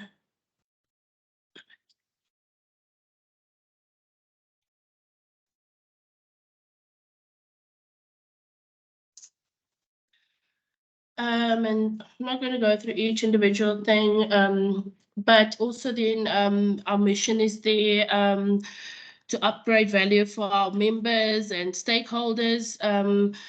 As we are the industry, a commodity industry, so we need to take lead to ensure that the product leaving for international market is of good quality. So we then have to put processes in place to ensure that we have a quality product that's going outside South Africa, which makes it a bit easier, so we can then standardize everything to make sure that our farmers comply with certain standard that's set, not only set up ourselves, but by government and the PPCB, and as well as the processes.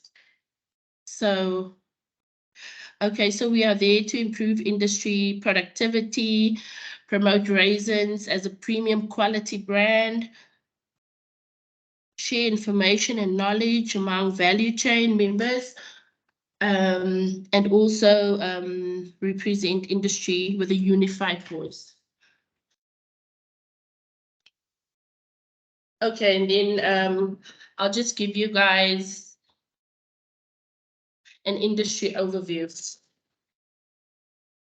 Okay, so in the South African context, the impact on the gross domestic product, the GDP, the direct impact is about 1.7 billion in the South African market. The indirect impact, it's just over 600 million. The induced impact, 1.7 billion. So as you guys can see, Raisin has quite a huge contribution to our South African economy. In terms of world production, roughly 1.3 million ton. South Africa's production is 85,000 ton. We foresee that growing to 100,000 in the next 2-3 years. This year it slightly decreased due to unforeseen weather conditions. But yeah, and then as you can see, the South African contribution is about 6% of world production. And then the growth production volumes expected in the next 5 years. Higher yielding cultivars to replace lower yielding cultivars. That's where research and development plays a big role to ensure that we constantly are up to date with the latest cultivars that will produce good yields. Government investments in vineyard and development. There's a lot of, especially amongst our emerging growers, there's a lot of land that can be developed. We also did a big project with the IDC where we did a study on the Orange River to see the amount of land available, what is the need within the Orange River, which was also shared with government to see how we can develop over time to take on mega projects to see a bigger impact on the emerging grower sector. Wine producers might change to raisin production. The wine industry is under a bit of pressure, so you're seeing a lot of great wine producers switching over to raisins, which all leads to then your production increasing, and which then comes down to the point that we need to then as industry start working on a strategy so that we can then know what is going to happen with all that product coming in. Because it's one thing to grow your hectareages, but you need to know, where am I sending this product to? Because it doesn't help. We are asking government, let's plant 500 hectares of raisins, and then you sit with that product and you don't have a market for it. Increasing water supply is also a big one. Okay, and then that graph just shows how over the past 8 years, our production actually almost doubled, going from 50,000 ton to 85,000 ton. As I explained to you guys, we are expecting in the next year or two to have 100,000 ton. It was just the lower tons was due to heavy rain which was unexpected. Okay, and then the total raisin hectares is about 16,000 hectares. Total production tons is about 78,000. Of that 78,000, just under 10,000 comes from your emerging sector, which also includes your joint ventures. So that amount, the contribution from your black growers is still quite small, and that's why we are working with government to ensure that, to see how can we increase that percentage, but it's also not an overnight process, as the raisin is a long-term crop. Then we are also divided in the Northern Cape and the Western Cape. That's where our production lies. Majority of our production still remains within, 85% of our production remains in the Northern Cape. And then the remaining 50% is in the Western Cape. Then we have our product categories. Our two main focus, or 80% of our total production comprises of Thompson seedless and golden sultanas. We also have a few other products, but those two, which is your Flame, your OR Sultana, the SS Sultana, and the Currants, but the two main products is your Thompson seedless and your golden sultanas. Okay, and then the South African by product and category and market destination. As you can also see there, most of our product is destined for the EU, but also what this shows is the possibility of other markets which we can tap into, which is very important that we have this data so that we can see where there is opportunity to send our product to. We are also well aware of certain times of the year where our product is more in demand, like your Ramadan. So those are things which we do a lot of studies and research on to know when we can send our product where. Hence also why quality is so important, because that's the only way your product will get preference, if your quality is of very high standards. And then by saying all this, speaking of quality, speaking of increasing your yields, it's one thing to say it. So now we as Raisin SA had to put certain things in place to ensure that we get to that output of higher yields, better quality products. So how do we actually achieve that goal, and also increasing the amount of product of black producers?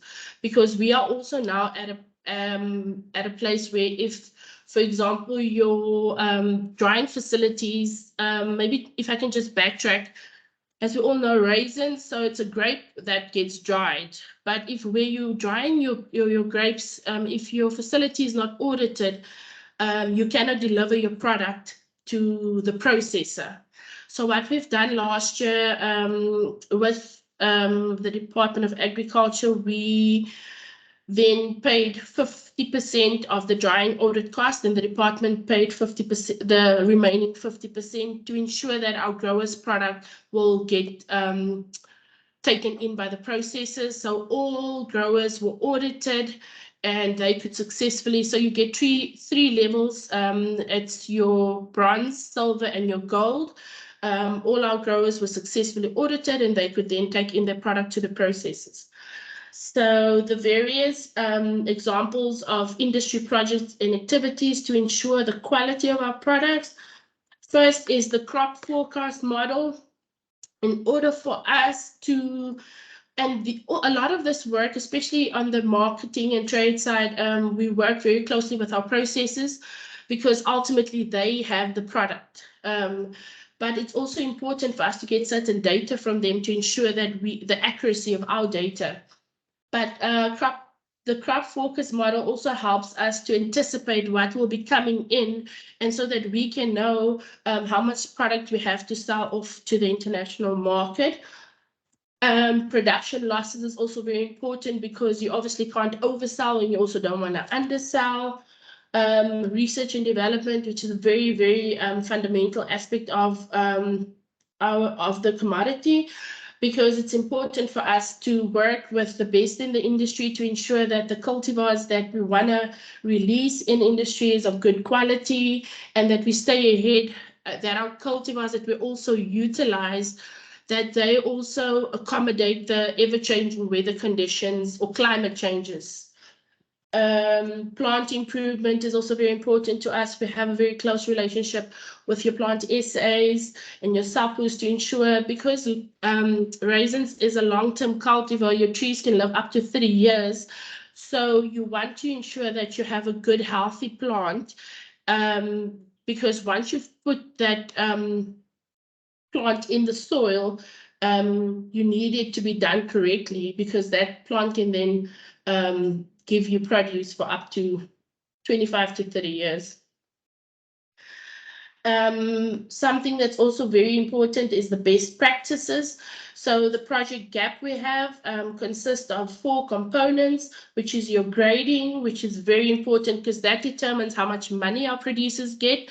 So once they take their product to the processors, doesn't matter how much tonnage you took off, the quality of your product is very important. Hence why a big drive for us now is contamination in our product. So what we've done is we are promoting our growers to lift the product from the ground. Instead of drying on the ground, they need to now dry in racks. Audits, as I explained to you guys, the SA gap, all of our growers were audited. Because if you didn't go through the audit process, you weren't allowed to then deliver your product. Pebble, drying practices and facilities, just various drying methods. Sorry, we also do a lot of trials in terms of drying methods to ensure that we give our growers the best possible way to then dry their products. So what we would do is over 2-3 year period, we will then trial on different drying methods, on different angles. Again, because raisins is a long-term crop, you harvest it once a year. The trials are longer term because you have to wait another season to see what the product does and which way is the best. And then the last one is publications, the best practice manuals.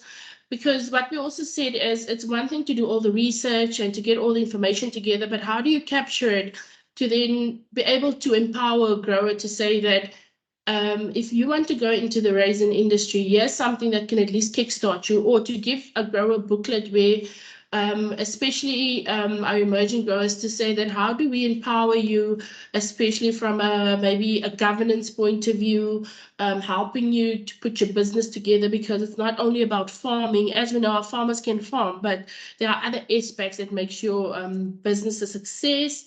And what we've also done is these publications aren't just written by your industry leaders. Our growers are involved in the process. They go through trainings, we have field days, so that they can actually be part of this process of writing this manual that we can then use for generations to come.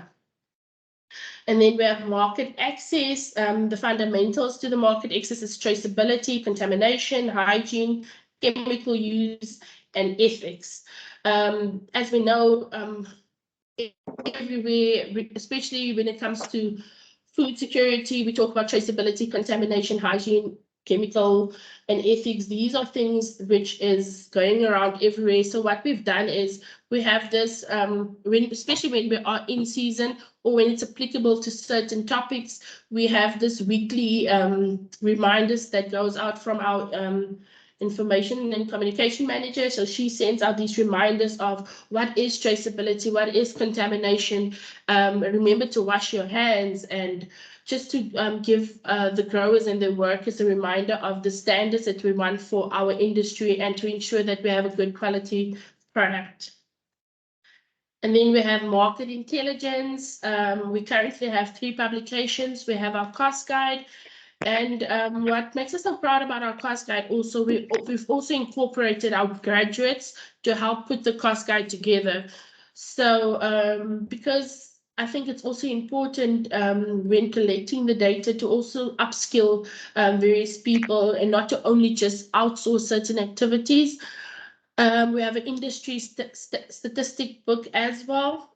And then market reports. In addition to that, we'll also have our quarterly newsletter that will touch on all aspects, not only market, but also transformation, R&D, etc.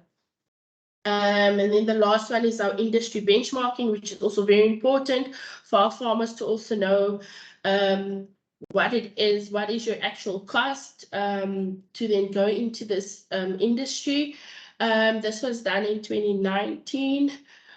And then lastly is Raisin SA launched a new baby, the Vine Academy and Model Farm. And I think the Vine Academy and the Model Farm will also play an instrumental role in implementing some of these, or actually all these things that I've just mentioned, because technology will be implemented on the model farm, upskilling our growers on the market. So you have now a hub that can train and educate our growers on what's happening in the market and the standards and why we need these standards to be so high, because it will eventually just benefit our growers. So the more educated our growers are and the more they comply to what's required from them, the better grading they get, and the higher your grading, the more money you get in your pocket. So ultimately, all of this work that we're putting in is to just ensure that the grower is better off at the end of the day. And that's my 2 cents. Thank you. Very informative 2 cents, Simone. Thank you so much for your presentation. I can open the floor now for questions, and then we take a short comfort break for 10 minutes and then return. I don't know if we've got any questions. I know there's a question on the chat bar from Ms. Londiwe. Can, as a PDA, apply for the group exhibition? I think that was directed to DTIC.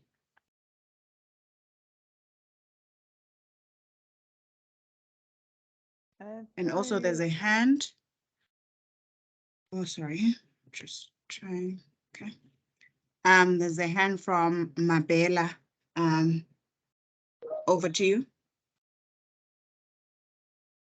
Through you, Program Director, please note that we don't support government departments. However, what I can get more information is with regards as to whether we can allocate a stand for them. Let's say, for instance, we are going to Anuga.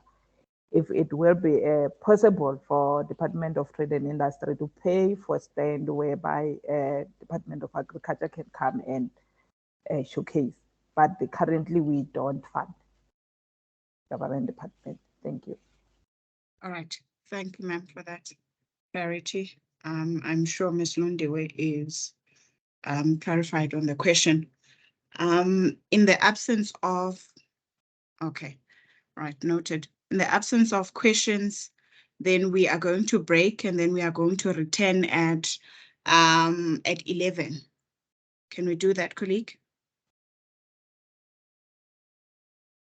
All right, let's take a comfort break. Thank you.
Are we all back, colleagues? We're ready to start. I think we'll finish slightly early, maybe around 12:30 or so.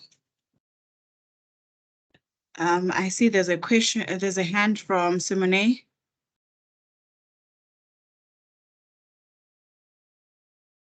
Simone?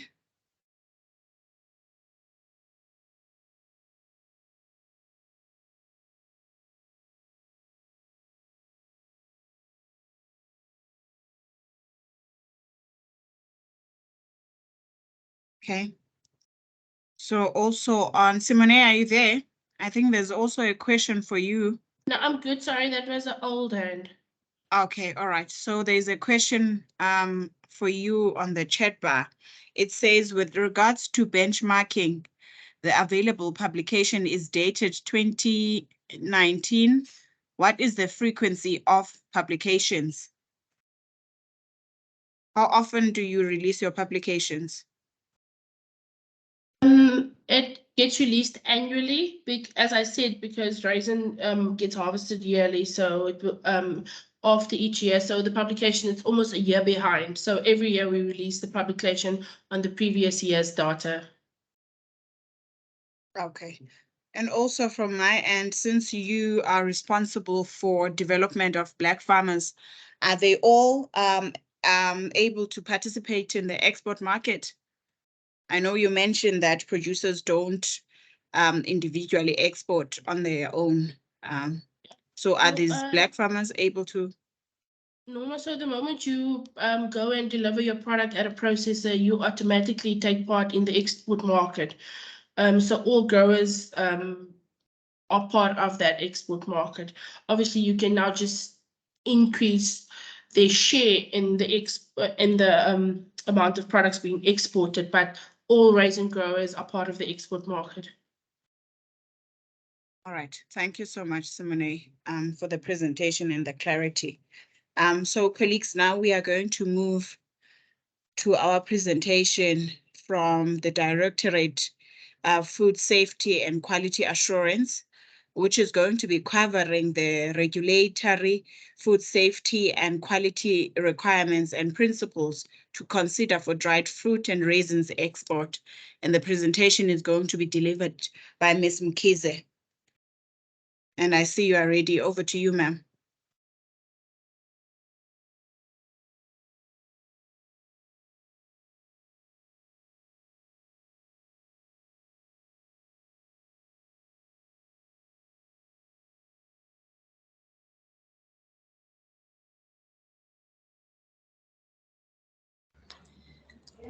Assist her with selecting the presentation because she's struggling with the presentation mode.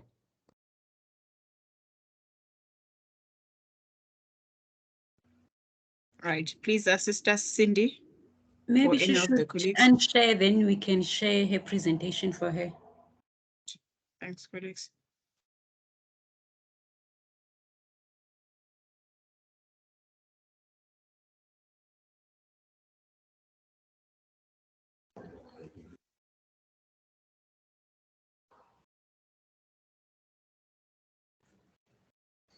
So after this presentation, we'll take the next presentation from Dr. Tindisa and from Ms. Ngwenya, and then we will take all the questions and then have the final presentation.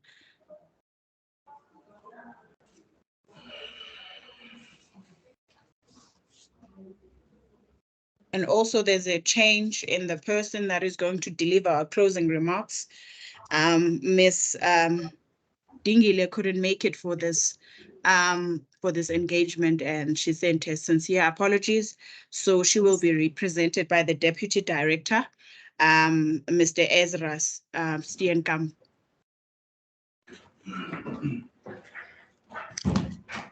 Good day, colleagues. It's Miss Purity Mkhize. Good day, stockholders. Good day, ma'am. Sorry about the hiccups. I couldn't share my slides. The site, I don't know what was the problem. My name is Purity Mkhize from the Department of Agriculture, Land Reform and rural development. I'm from the Directorate Food Safety and Quality Assurance. So I'll be taking you through just on the contents. You can see there what I'll be taking you through, the structure up and everything up until what is it that you can do when you export your dried fruit. Can you please just move 2 slides down? Okay, the structure of the Directorate for Food Safety and Quality Assurance, which is Directorate FSQA, it has 5 sub-directorates in it. The laboratories and liquor products, and then we have the agricultural product quality and quality assurance. That sub-directorate, that's the sub-directorate that I'm currently under. It has 3 divisions. The division that I'm working under is animal and processed products. Can you move the slides, please? And then I'm going to just take you through the functions of the directorate. The aim of this directorate is to regulate and promote food safety and quality assurance of agricultural products through the legislations. And then its objectives is to regulate the food safety and quality of the agricultural products, which is administered under the 2 acts, which is the Agricultural Products Standard Act and the Liquor Products Standard Act.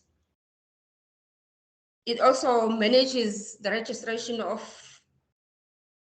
the food business operations and to provide analytical laboratory services, which is under the subdirectorate laboratories. Another slide, please. Okay, under the Agricultural Products Standard Act, this act is, it provides control over sale and export of agricultural products. And it regulates quality and composition on local and export market. And only food safety on exported agricultural products. And then locally, the food safety falls under the Department of Health, under their local authorities. Next slide. And this is the regulatory framework for export. We've got different export regulations, and then we have the Notice 707, and we have export standard and requirements. Under the export regulations, this is just provides each exporter with how and what they must do when they need to apply for approval to export that agricultural product, and how the product must be presented for inspection, how to must be accompanied by the consignment note and the procedure for inspection, the assessment of the competencies to nominate the accredited laboratories. And then it also tells you on the approval, rejection, and of the consignment, and also the inspection fees that are involved, and the analytical fees for analysis. What are the fees that are prescribed? And then the Notice 707, that notice, it addresses the standard regarding food hygiene and food safety of regulated agricultural products of plant origin, only intended for export. So it helps you understand how to do your record keeping and traceability, and also entails of the guides of good agricultural practices, the HACCP, the application of HACCP, the registration of your food business operators, and then the checklist. On the checklist, you'll have, that's where it will tell you of the overall hygiene of the facility, the staff, the storage and handling of the product. The standard, the export standard and requirements, it then goes into details with the requirements of the product itself. What is it that is required on the product? The product must be graded. It must comply with those the quality standard for that specific grade. It must comply with the marking requirements, and it must also comply with how the product, it must be packed, the outer containers, the stacking of pallets of that product. And then it further tells you for the standard of grades. Maybe. Today. Wednesday, Ottoman in Thursday.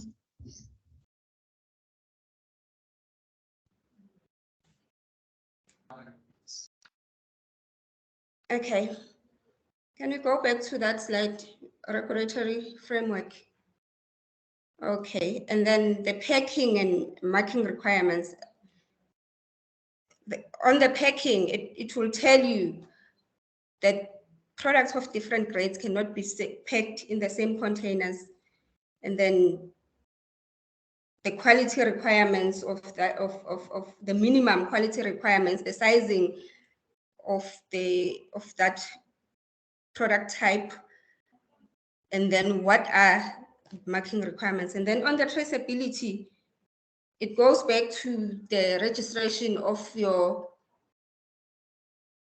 FBO, which is the food business operators. The product must be identified with either the registration number, which is either production unit code or pack house code or factory code. Then it goes to sampling for chemical residues, mycotoxins, moisture content, sulfur dioxide, and sorbic acid and moisture content. The sulfur dioxide and sorbic acid, which are the preservatives that are used in drying of the fruit. And next slide, please.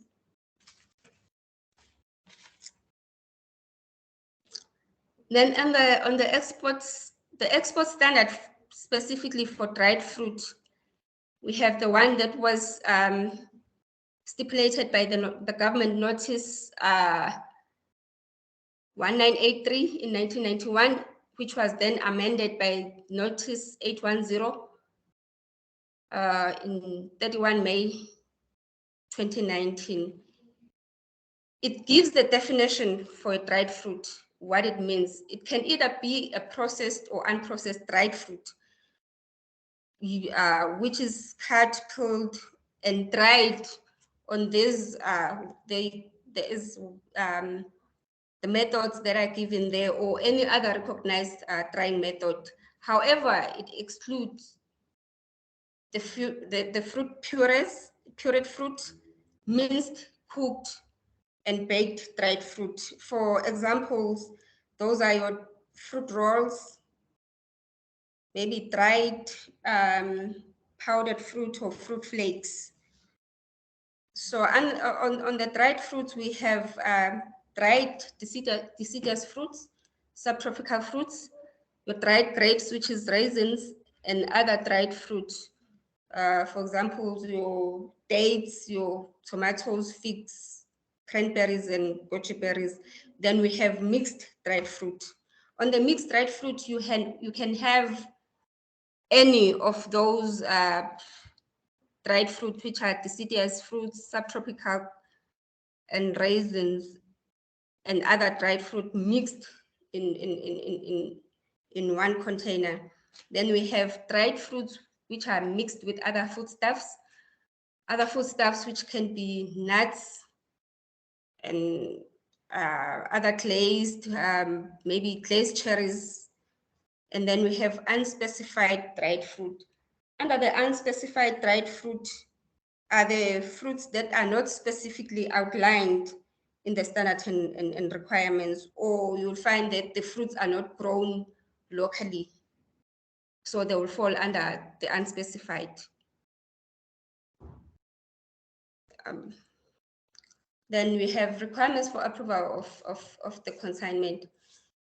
As I have indicated, it must comply with the grade, the quality standard for that specific grade, how the fruit it must look like, and it must be produced from a healthy fruit. There is the appearance of that fruit.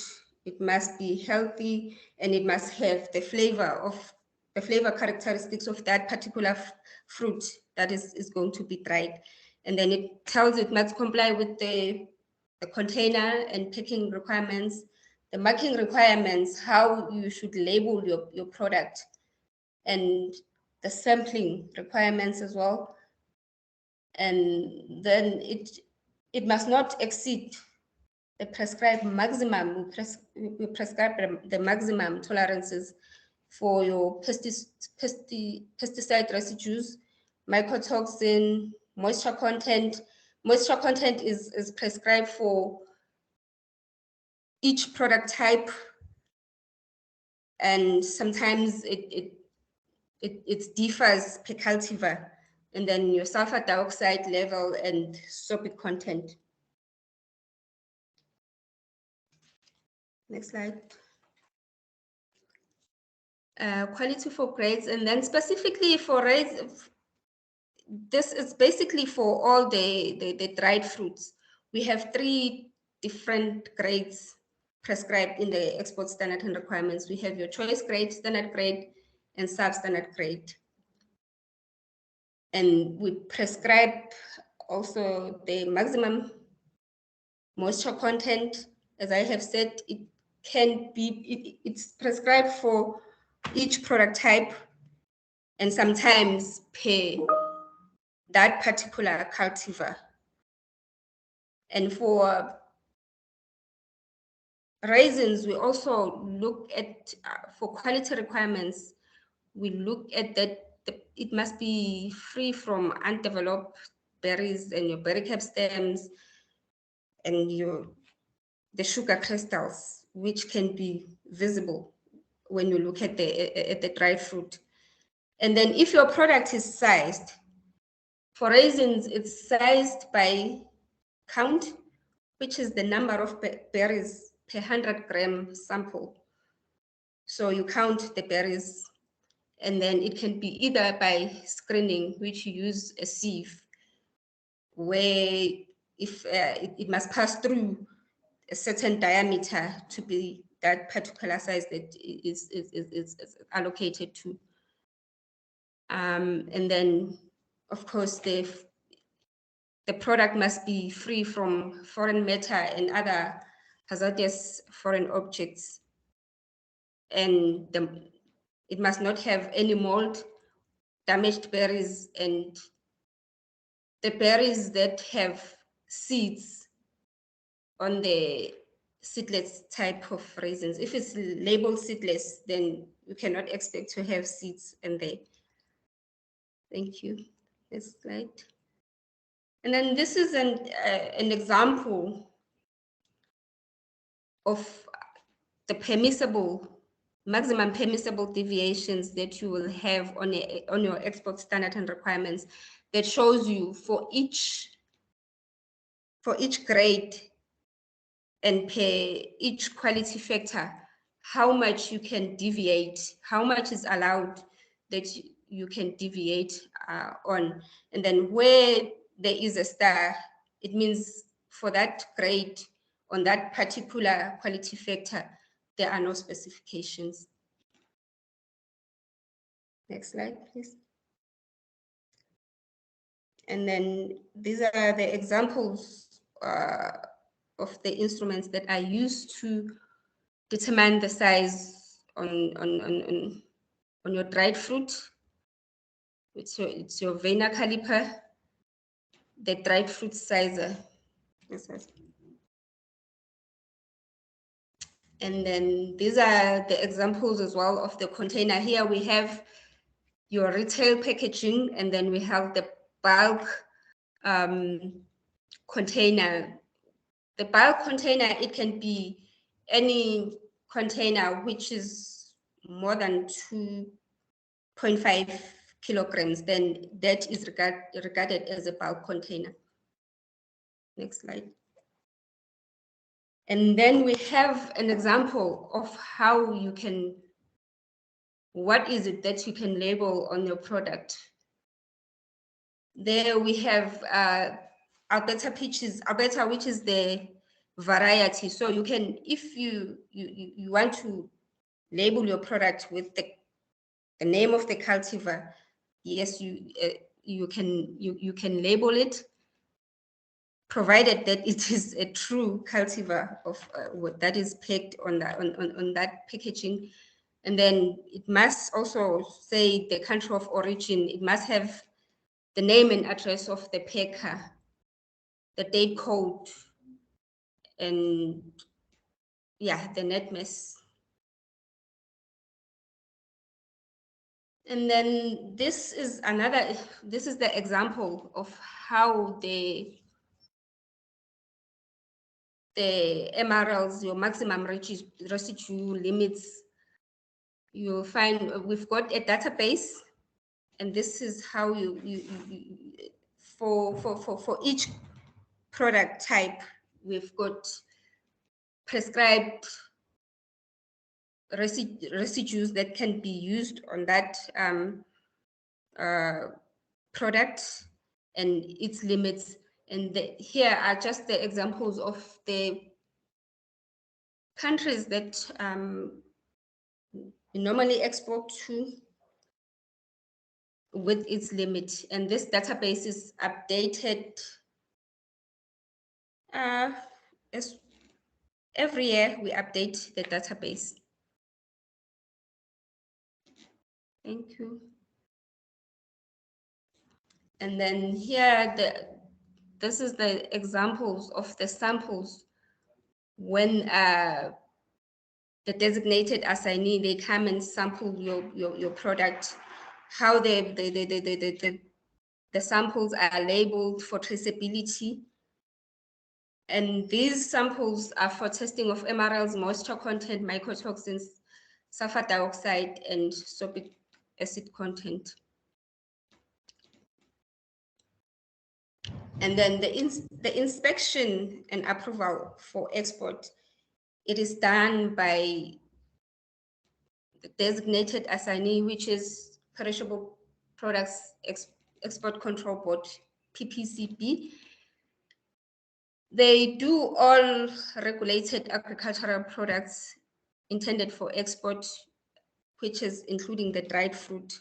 So if your product needs to be exported, it must be presented for inspection to PPCB, which they inspect and pass your product, and then it's ready for export. And then in the case where we receive complaints from the importing countries, which is we receive them via a RAFS notification through our contact point by the Department of Agriculture. We have to notify the importing country that we have received the complaint, and we are going to investigate. And then the directorate, which is my directorate, Food Safety and Quality Assurance, and Directorate Inspection Services, they will conduct the investigation of that complaint.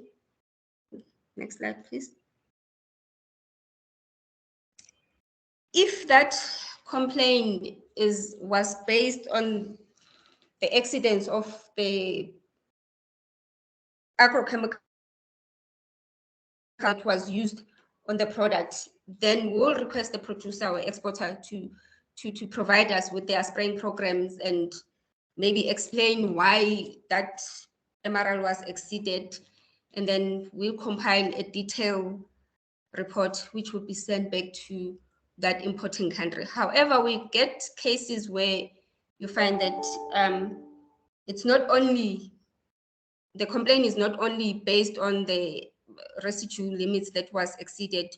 Maybe you find a foreign object, a foreign object was found in the product, or it was a labeling issue. Maybe sulfur dioxide was not declared on the label. So we investigate that and report why such was not complied with. Okay, for anyone who has questions regarding, or who want to find out how they can get these documents that I've talked about in the presentation, they can contact me. These are my contact details. And thank you. Thank you, Ms. Mkhize, for that detailed presentation. I think we can take the questions. I think Ms. Mabela.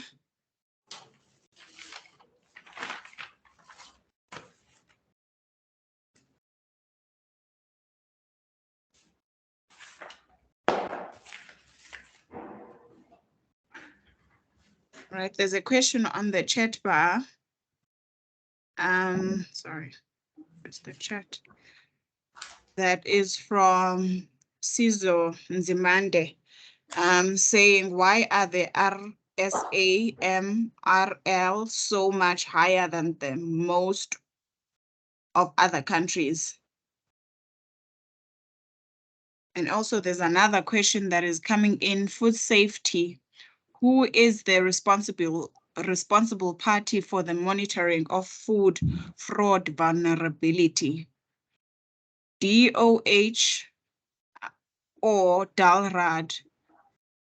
And at what stage in the value chain is the raisins more vulnerable? Vulnerability, addiction, alternation.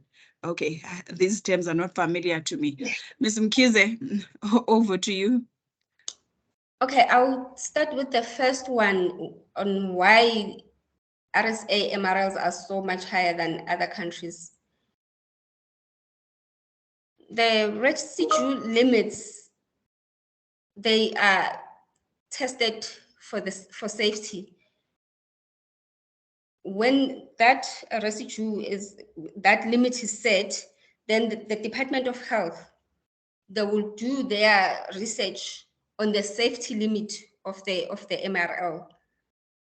And when the safety, it means that the limit must be higher than it's prescribed on that level. Then the second question, who's responsible for the food monitoring of food fraud vulnerability?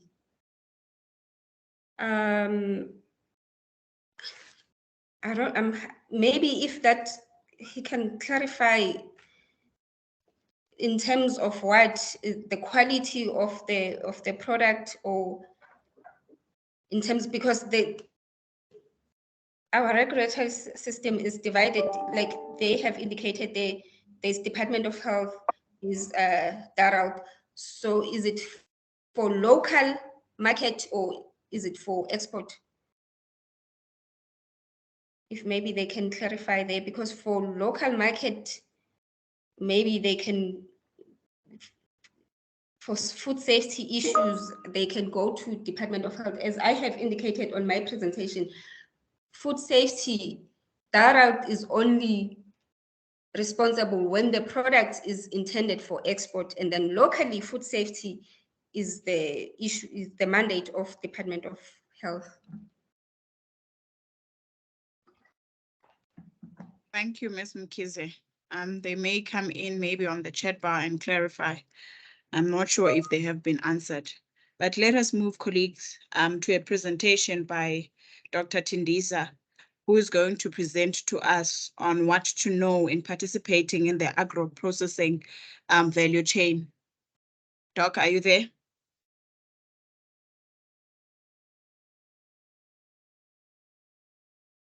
Chairperson, thanks a lot. Thanks for the invitation once again. I'm not sure if I have the rights to share the presentation.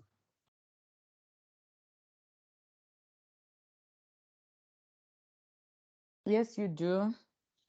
Cindy, I you do can have, withdraw the presentation. yeah, I'm seeing the presentation in front of me. You can share. I can share.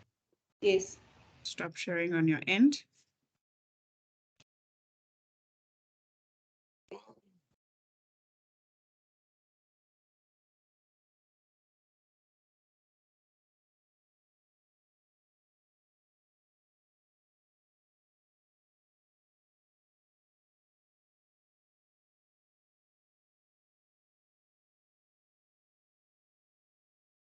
Thanks, Chair. I hope it's you can be able to see the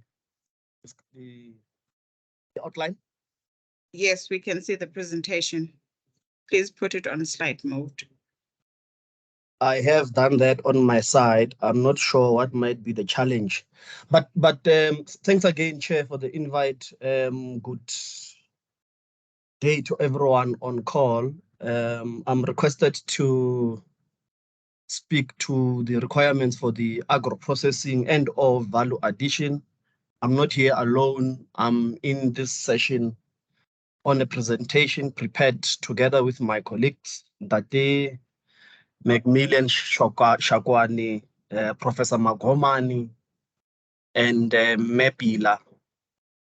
I find myself in the middle of nowhere. I suppose that the noise from the planes outside would not disturb the presentation, but the presentation outline, something went wrong on my side. Do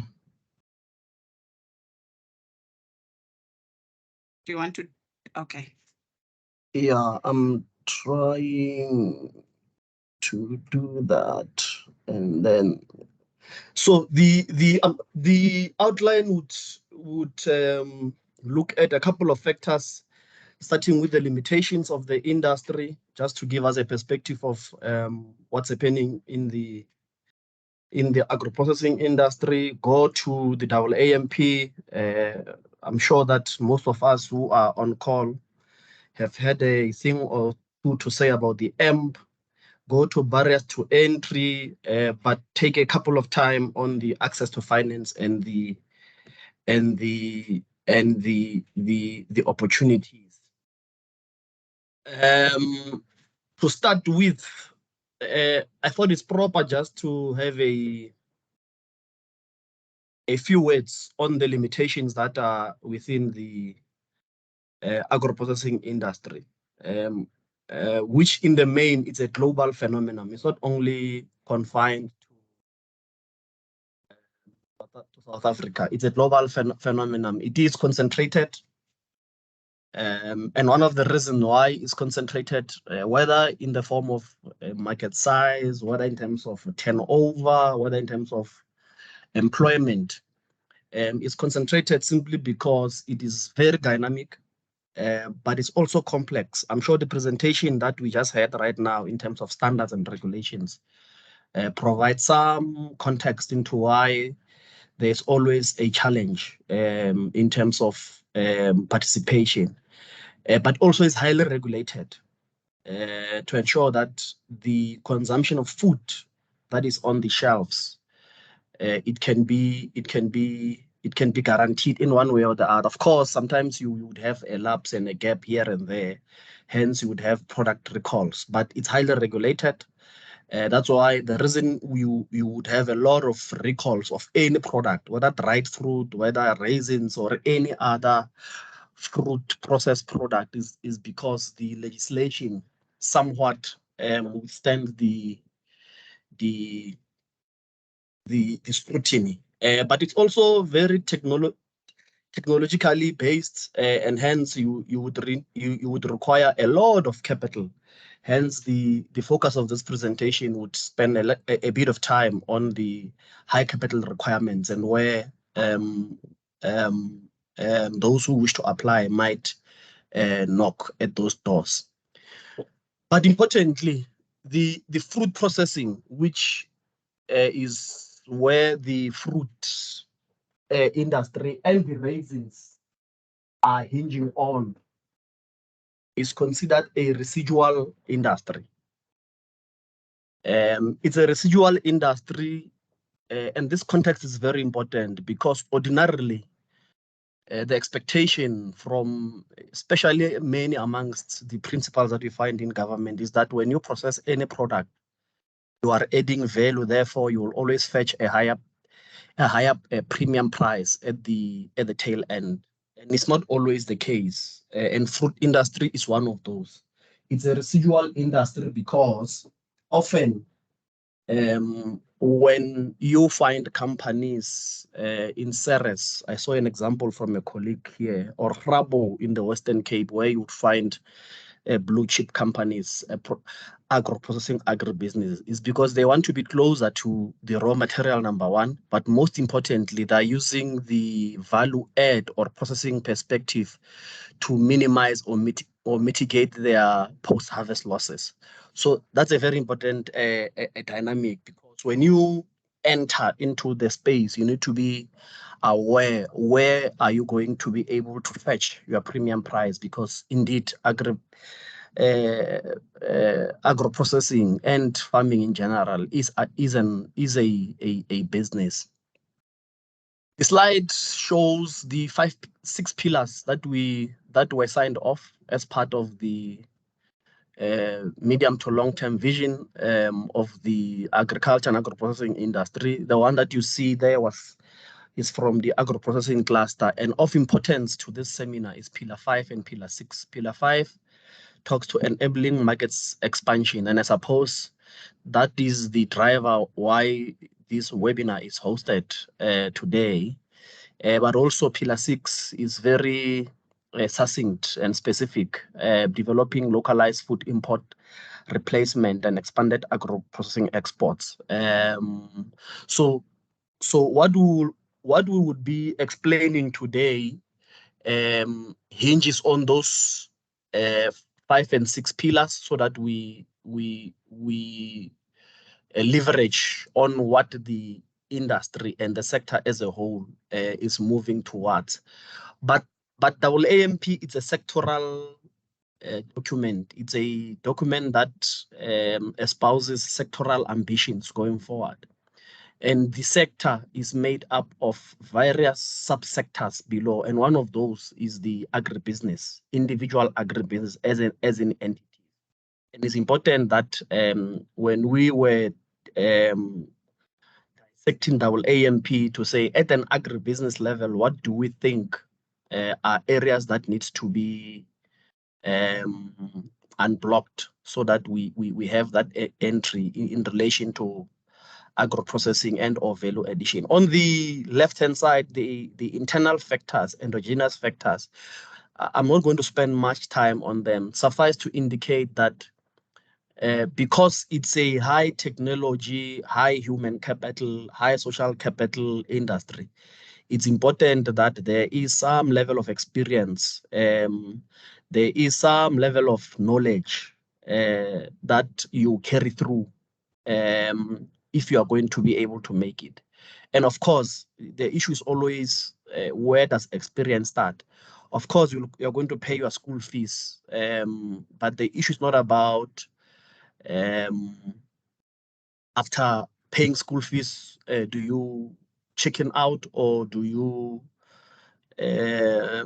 put on the boots and get into the ring again? So the internal factors to any agribusiness are very important because the owner-manager determines the success. Is directly related to the determination of the success of an agribusiness or not. So it's important that the capacity building that is being done by colleagues, whether it's through within the internal organs of the state, whether it's CETA work that is done, whether it's work that is done through the colleges, whether it's work that is done by the sectoral sector and education components are very key, so that we then improve the human capital that is required to drive the agro-processing agribusinesses. I'm going to focus on the external factors, which are exogenous factors that are very important. And on the right, the first one being the access to finance. Colleagues are talking about regulations. Colleagues are talking about the logistics that one would require. Colleagues are talking about the transaction costs that you'll have to face as and when you conduct your business. If you don't have finance, it might not be sufficient, but you have to have some level of finance for you to be able to action some of the presentations that colleagues were giving. The question of raw material, normally the explanation that we provide is that it's not a coincidence that you are having agriculture and agro-processing master plan. The intention there is to leverage on the backward and forward linkages that the two sectors will provide. Because if you look, a colleague was giving the macroeconomic stats data that we have, you'll realize that agriculture contributes plus minus 2% to the economy, to the GDP. But if you factor in agro-processing, it spikes to about 7-8% then thereabout. Hence, there's a need to ensure that through backward and forward linkages, there is a link between the supply of raw material and the processing. So in this case of dried fruit, in this case of the fruit industry, at the back of our mind, like I indicated, we need to always be aware that it is a residual industry. In the main, probably besides raisins, but in the main, value adding and agro-processing, to be specific, would always be a residual, meaning that your premium products, you are going to get premium prices if you were to sell a citrus in your export market, of course. The infrastructure, I would leave that because I think it's been covered, is important, but also the inability to conform to standards, it has also been covered. So the focus of today will be the first one on the right, which is the market access to finance and access to market. I'm not going to cover that one, I'll come back to it. Basically, this is the value chain that we all know about, starting from the inputs up to the marketing side.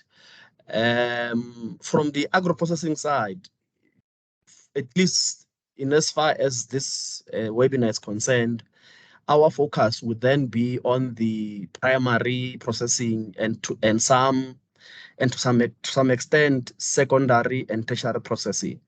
But the requirements are almost going to be the same.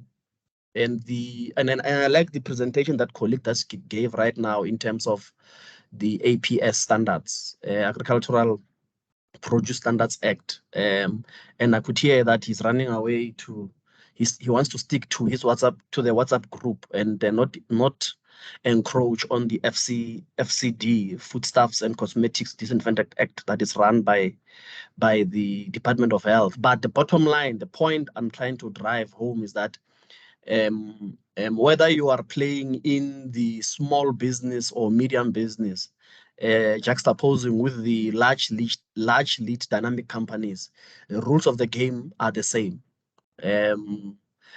So one would have to comply with those requirements, but also choose the level at which you are participating depending on the market.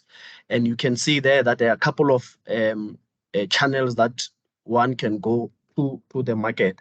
And I retrieved the I retrieved the data on the marketing channel per food type. But before I reflect on that, I thought it's important just to fly it on the 4 P's in the marketing the 4 P's within the marketing mix, but with a focus on the 3 C's, which is the one has to look at the customer who we are supplying, the competition, very important in various ways than one, but also on the competitiveness. But the data that we have, as flighted on the screen, you will realize that, for example, if we were to take, I want the easiest one, if we take soft citrus, 73% of it is exported, while 16 is processed. You go to plums, 72%. Grapefruit, where we get part of the added product is raisins, 63% is exported. So the point is that there are a couple of channels to the market. And it's important that as a agropreneur or a business person or a farmer or a processor, you choose a marketing channel that would bring maximum returns to your investment that you've sunk into the operation or into the project. So so that you are then you can then be sustainable, financially sustainable, but also contribute to the objectives that are set in the NAMC, which talks to competitiveness, which talks to job creation, and so on and so forth. But having looked at the marketing, marketing channels, the exporting is not it's quite a tedious process. I must say it's doable. Tedious does not mean it's not doable. It is doable. However, it's quite tedious, as you can see on the slide I borrowed from colleagues from the fruit industry. As a farmer, you want to believe that you'd be the first stage. Of course, if you add inputs, it can even go. You can extend the backward side. But for argument's sake, let's just start with the farmer. Then you would have to go through the pack house, which colleagues have explained. It must meet certain standard. You must get a hauler, must transport. It must go to the airport.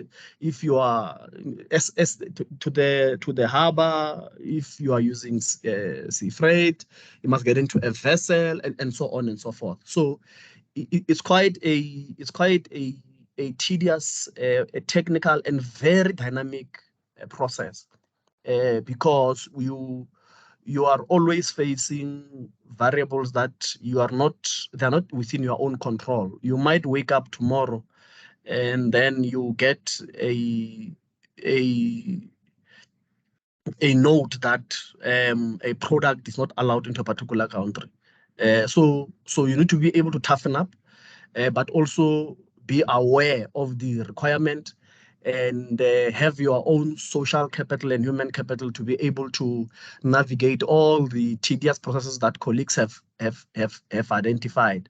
But the bottom line is that all these stages that are on the screen would then require some level of funding of sort.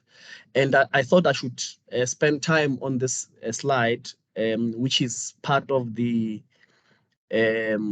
a figure, a diagram that is contained in the agricultural producer support program policy, a policy on agricultural producer support, which currently is within cabinet for approval. And you'll realize that one fundamental point coming out of the consultation of NAMC is that the one size fits all in relation to funding of whether agricultural or agribusiness or agro-processing initiatives does not work because different segments different strata have got their own requirements that one would want to meet. So at the bottom of the pyramid, we would have the vulnerable, which are covered through what the president was stating earlier during the State of the Nation address, presidential PACI, presidential stimulus package. But besides that, then we'd have the food package and so on and so forth. Of interest to this meeting would be the medium scale and smallholder, because I think that would be the bulk of interest for this webinar. And basically, we are using Agri-BEE, which is located within DALRAT, and it's some form of a blended finance because there is your own contribution, but there's a grant split. And basically, depending on the threshold, you are looking at about 80-90% grant, depending on the threshold. I think that Shakwan will speak with confidence on the threshold, but on average, you're looking at 80%. Then my colleague from DTIC spoke about incentives that they have. The ones that are of particular interest to agro-processing and value add would be the agro-processing support scheme, which works on a 70-30. Colleagues are here; they would be able to speak with confidence again on the split there. But then you'll have the blended that agriculture is doing with the DALRAT rather. DALRAT is implementing with colleagues at the IDC on a cost sharing basis, and then you've got CASP. So we've split the commercial portion with the subsistence. And we know that there will always be those mega projects that would require far much more funds than government would have, the 50 million plus, which ordinarily we then refer them to IDC and or commercial banks. There might be in fact, there are other funding instruments that are located with the SOEs that you will find in respective provinces, where you, for example, in KZN, there is Itala. They should be able to then give far much more details of whenever there is a requirement for funds, where do you look at? And upfront, I'll declare that when I look at the pyramid in front of me, there are various gaps that we might need to refine going forward. Of course, it's a good start. It will always have a lot of gaps. The challenge will always be that with the current funding instruments that we have that are targeting the agro-processing and value addition broadly, are we covering everyone? And I can quickly declare right now that I'm already seeing a gap. For example, if you've got a Mamphahlele based in Ramashashani in Limpopo, who wants to buy a simple dryer for raisins, I'm not sure there's any of the instrument here that will cater her, not only in terms of funds, but also in terms of the requirement, because that's where the experience I was talking about in terms of human capital, that's where it starts. Biggie McMeer, continuous improvement. So there will always be those gaps that over time, it's a challenge to say with the evolving double AMP in terms of interventions and everything else, we need to be able to tighten up those space and close. And I'm aware that colleagues from CIFA, that is some of the space that they want to play in, and we're engaging with them to say, what can we do together so that we leverage each other's strength in order to maximize our impact. Else we leave everyone behind. In terms of opportunities, Chair, the great thing about agro-processing is that it's always counter-seasonal. You process, and because you are processing, you are able to short-circuit the market cycle. And economists will always tell you about supply and demand. So you would always wait when the demand is high, and the supply is not there, so that the price can be able to peak, because we would have added value on it in one way or the other, put it, say, store it in a pack house or whatever it is. So it's counter seasonal, and therefore it's very relevant going forward. But also it's because it's counter seasonal, you can then have an all year round supply, so that you then maximize on opportunities. But one thing that is still needs to be explored, especially within the region, SADC, and the Makawanyani, Winston is working on it, is regional integration, because numbers matter, size matters. If you take the size of SADC at about 200 million or so, you compare it with South Africa at about 60. You can see that when you negotiate, even if it's a trade agreement, if you come individual, you come at a weakened position. So we still often, when one is in a engagements and discussions with colleagues, either from the DTIC, either from DALRAT, either from SADC, I realize that we are still entrenched in country-specific objectives and outcomes going forward. We are yet to think as a region, as Africa, in terms of continental free trade agreement. So it also provides that opportunity. Agro-processing provides that opportunity to say, when that time arises to unlock the potential within the region, a lot can be achieved. Sustainability in terms of competitiveness, key. There's a colleague who spoke about cultivar choice. I won't speak about that. The shelf life, I won't speak about that. I would emphasize on taste and preference of the consumer, linking it to the 3 C's I spoke about in terms of customer, in terms of competition and competitiveness. The saying that customer is king holds true. So it's important that the customer in this case should be where the global demand is going. But of course, at an agribusiness level, the customer would be what is required in terms of moving forward. And it can apply to dried fruit, it can apply to any other fruit product.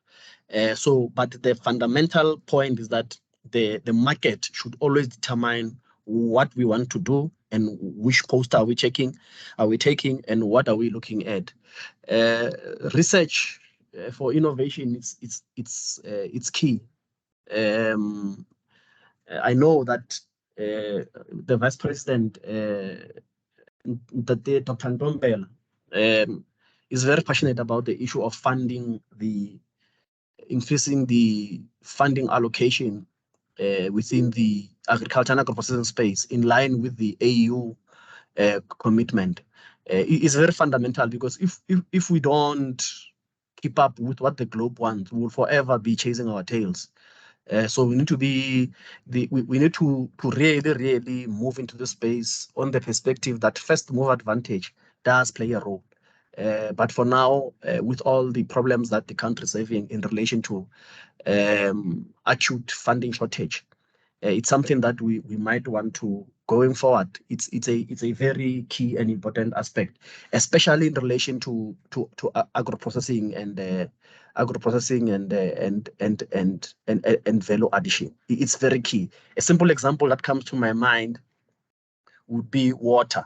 At some point, water was just water still. Then there was an innovation to sparkling. Then there was an innovation to different varieties in terms of taste. Now there's a variety in terms of pH. So that is just a consequence of innovation. The same can be said with dried fruit. The same can be said with raisins. That if you innovate, and then it becomes a source of competitive advantage. In conclusion, the agro-processing space, it's very technical, as I indicated. It's very dynamic. It's complex, and therefore failure at some point becomes an eventuality, because failure is part of paying school fees. But it's not about failure. It's about what one does after failing? Do you sulk and or do you lick up your wounds and get into the boxing ring and start grinding out? And Dr. Bess Nodia says hope is fundamental than pessimism, because it's always easy to critique. It's always easy to find fault.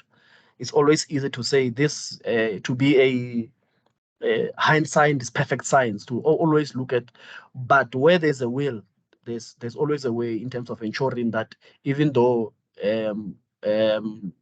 business starts small, they can then grow into some global significance of sort. And therefore, I always encourage the colleagues that I work with and the clients out there, the agropreneurs to keep grinding. They shouldn't lose hope. At some point, it is doable, it is done. There are companies that we can point which started from a zero budget, but now they are of global agro-processing significance. Thanks, Chair, and sorry for overlapping on time. I hope the discussions. Thanks. Thank you, Dr. Tindisa, for a very interesting presentation. And really, to achieve sector growth and increase our contribution to the GDP, we need to maximize on agro-processing. So we are going to take questions after this presentation, which is the last presentation for this webinar. Now we are going to move to our last presentation, which is going to come from Ms. Ngwenya, who's going to present to us about international trade opportunities and preferential trade agreements. Are you there, Ms. Ngwenya? Yes, I am here. All right, over to you, ma'am.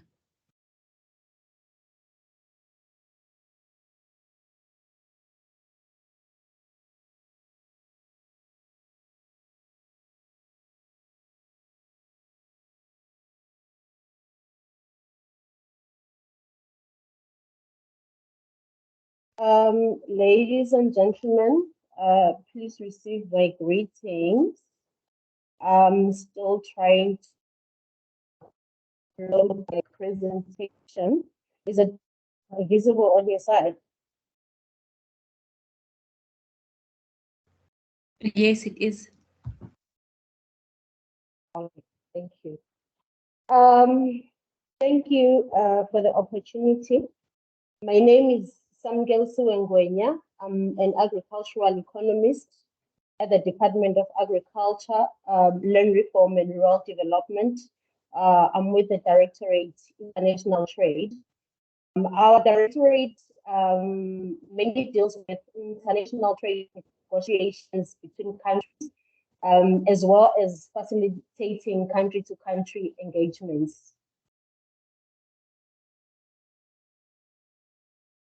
The department's regulatory branch is the one that is responsible for phytosanitary regulations for market access. But if problems occur in our directorate, in the international relations side, they can engage with the counterparts to resolve issues on market access. We have a small team of research that also deals with trade and opportunity analysis, as well as disseminating trade information. We have expertise in trade and opportunity analysis and have various tools that we use for research purposes. Our team provides some training in the use of trade opportunity analysis tools that are available to the public or is available to the public. But we also have sophisticated tools that we use that are only available to the department. Our team occasionally organizes trade webinars like this one that are targeted at emerging and prospective exporters and farmers. This presentation will briefly introduce the International Trade Regulatory Body and some agreements that govern trade in agriculture, international trade dynamics, and the realistic export opportunities for dried fruit.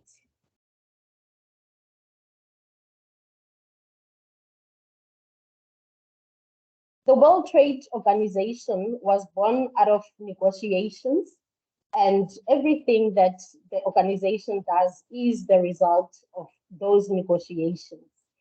The bulk of the WTO's current work comes from the Uruguay round negotiations that occurred from 1986 to 1994, and earlier negotiations under the General Agreement on Tariffs and Trade.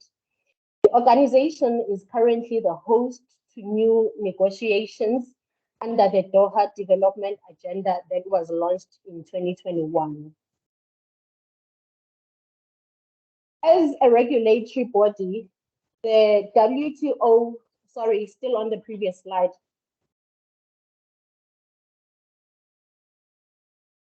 As a regulatory body, the WTO has several functions. It's an organization for liberalizing trade. It's a forum for governments to negotiate multilateral trade agreements as well. It's also a place for governments to settle trade disputes, and it operates with a system of trade rules in place.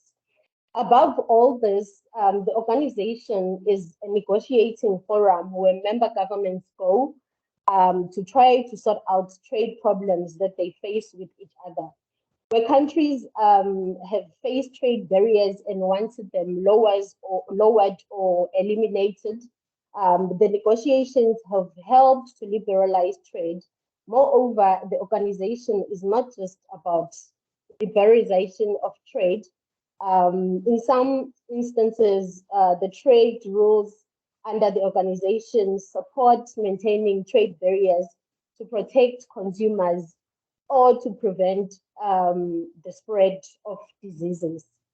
There is a current agreement in agriculture, or an agriculture agreement that was born as a result of trade distortion in the sector that was caused by non-tariff barriers such as import quotas and subsidies. The agreement simply promotes fair competition and a less distorted sector. The agreement therefore addresses market access issues such as various trade restrictions imposed on imports, the use of subsidies, and other programs that guarantee inflated farm gate prices as form of government support towards local production, and of course the use of export subsidies and other support programs that ultimately create a false competitiveness status. Under the agreement, governments are allowed to support their economies through policies that do not create a distorted trade. Of course, there is provisional preferential treatment given to developing countries as well as less developed countries in terms of reducing and cutting their subsidies and tariffs. However, the agreement promotes the use of tariffs and tariff quotas for countries to protect their industries. The sanitary and phytosanitary agreement provides the minimum standards and forms part of the agreement on agriculture. It's important to note that trade is an important enabler for better farming incomes. It also provides consumers with more choices and favorable prices in terms of what they buy. And it also ascertains global food security.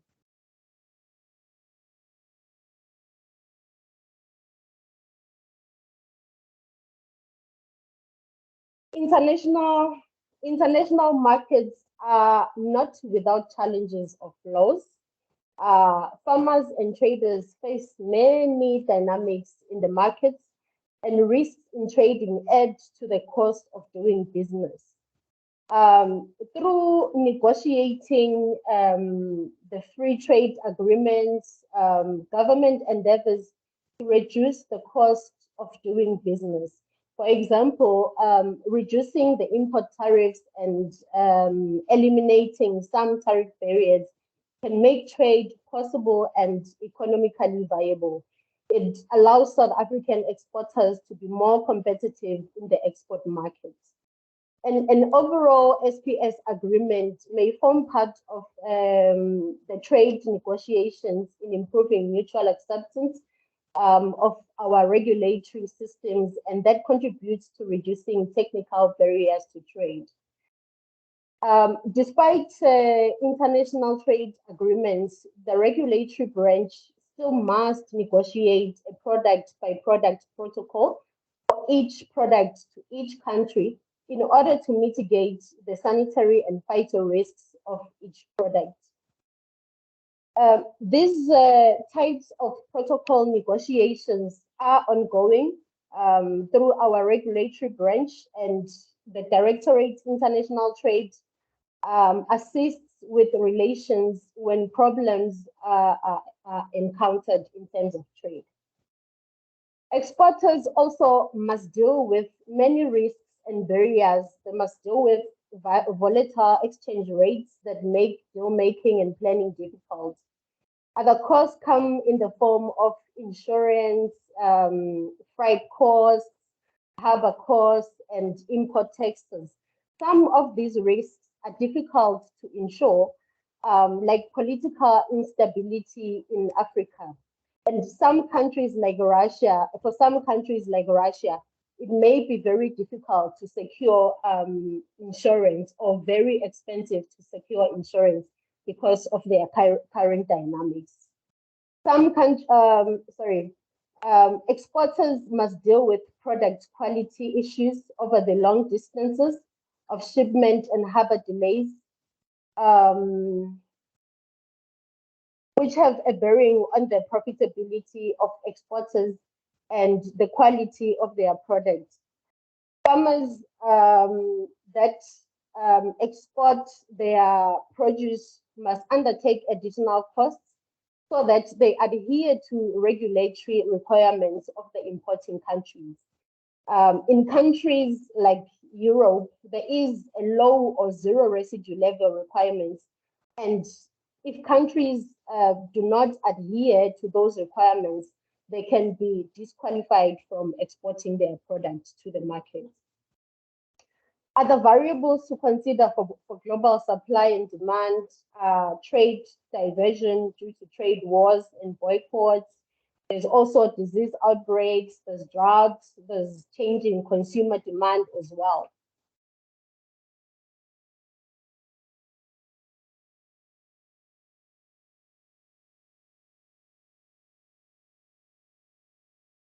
There are agreements that are currently under implementation.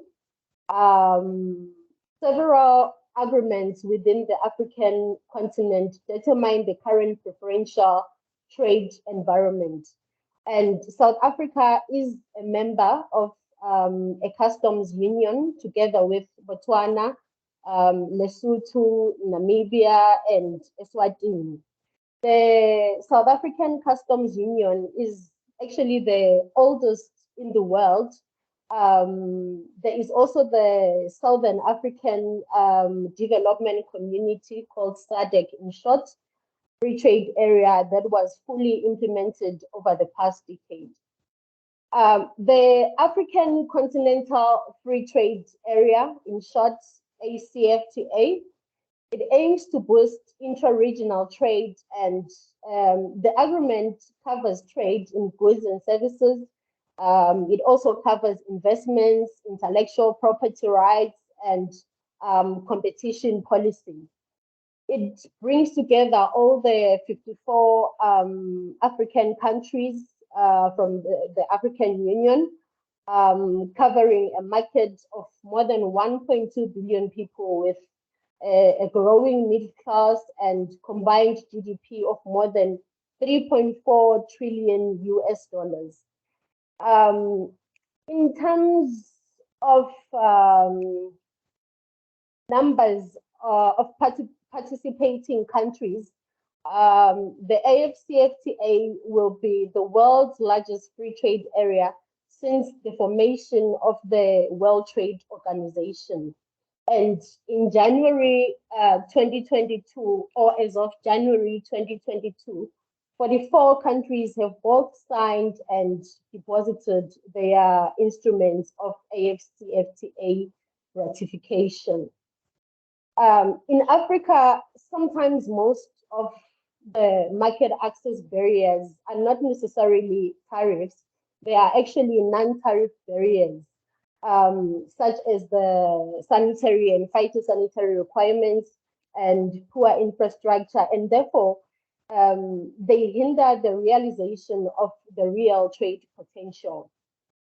Poor inland roads and rails, lack of electricity, lack of cold chain solutions, and port congestions can also contribute to the hindrance of economic viable trade to take place.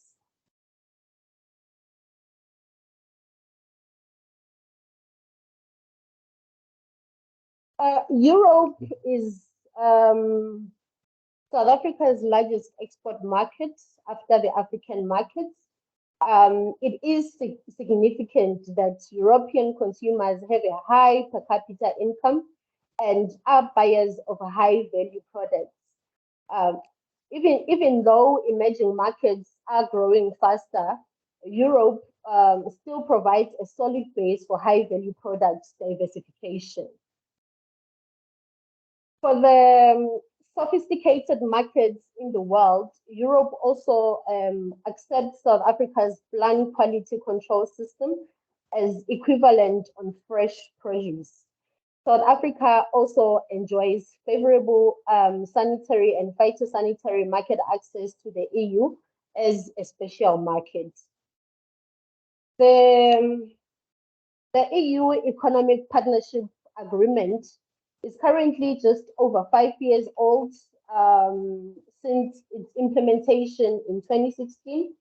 SADC-EPA states comprises of all SACO member states plus Mozambique.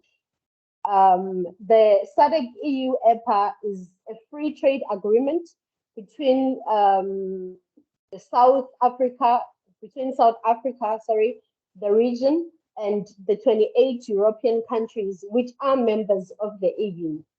And when the United Kingdom left the EU bloc, South Africa managed to secure a separate free trade agreement with the UK based on the similar preferential treatment that we had under the EU-EPA agreement. South Africa therefore enjoys enhanced market access for fruits and nuts as well as their preparations. In terms of Americas, South Africa has a preferential trade agreement with Mercosur countries, which are Argentina, Brazil, Uruguay, Paraguay. These South Hemisphere countries are more competitive than South Africa in terms of commodities such as grains and meat production. As a result, they also play an important part in South Africa's food security. The Mercosur countries are also major competitors on fruit and nut exports of South Africa. On our priority third markets in Asia, the United States of America, and in Europe. AGOA is a unilateral act of the United States of America that increases sub-Saharan African countries' opportunities to access the USA market duty-free and quota-free for many products without having a free trade agreement. However, this act is only applicable until 2025, after which it will expire or may be renewed, depending on what happens then. AGOA has a positive impact on some of South Africa's agricultural subsectors, in particular the exports of wine, macadamia nuts, and oranges. In November 2020, citrus fruits from South Africa was actually allowed to be exported to the United States through selected ports, since not all production areas in the country are eligible to export due to citrus black spots. With regard to the Asian continent, although South Africa does not have any free trade agreements with Asian countries, the fruit industry has prioritized 9 markets for market access negotiations of protocols. The target countries are China, South Africa, Thailand, Vietnam, Taiwan, India, and also Philippines. The United States of America is also a priority market outside Asia. However, it should be considered that generally for a protocol to be approved, it can take up to 3 years.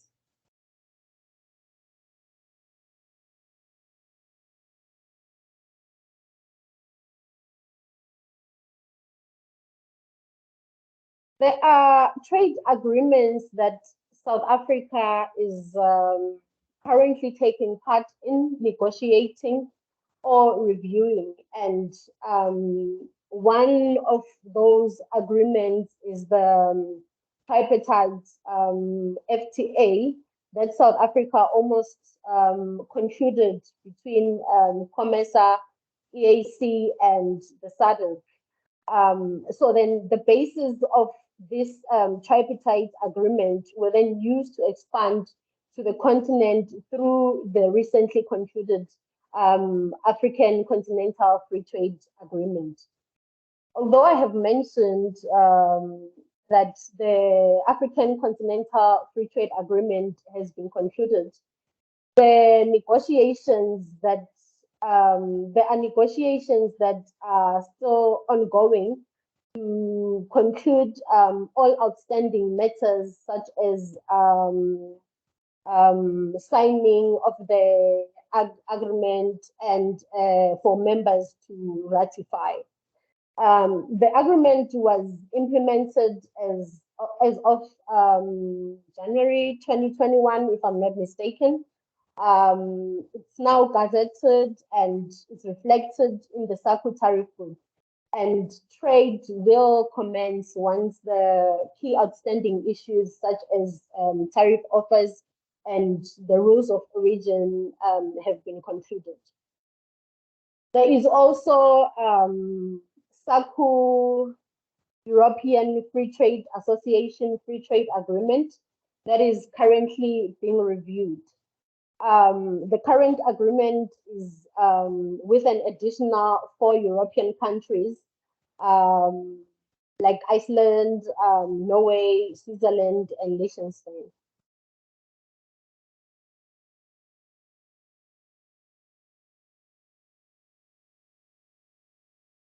I will then move further to look at the realistic export potential for South Africa's dried fruit. The blue bars on the graph, they illustrate the untapped export potential values of dried fruit, and the orange line graph illustrates the export values in 2021. The results of the trade decision support model that were used in this to obtain the results that are illustrated in this graph. Please give me a second. My battery is low.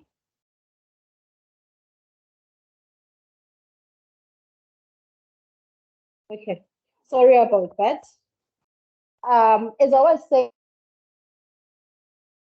of the trade decision support model showed that a total of 9.47 billion worth of rands of realistic export potential. There's a realistic export potential of about 9.47 billion rands for South African dried fruits.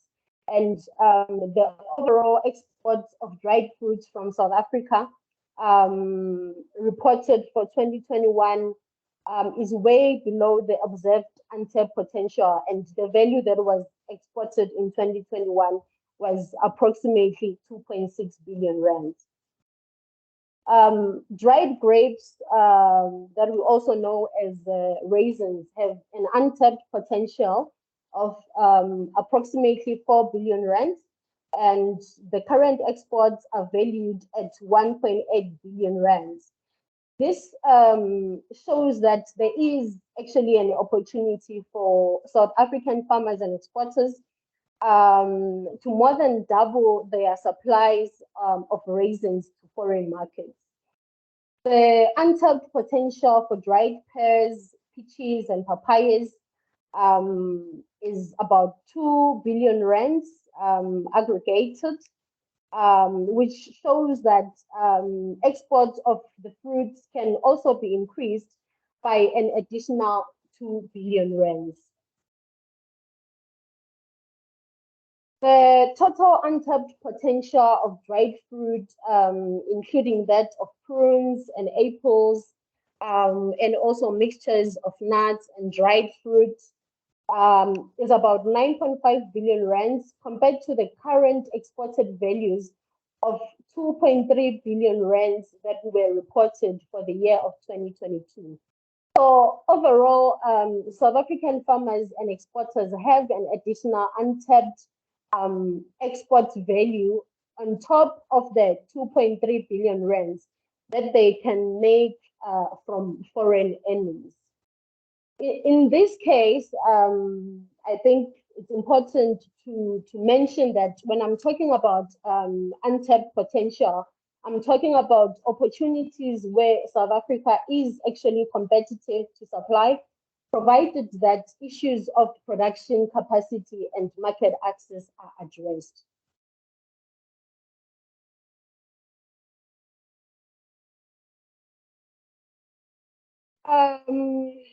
Now, this is narrowing down to all the 6 products that were illustrated on the previous graph.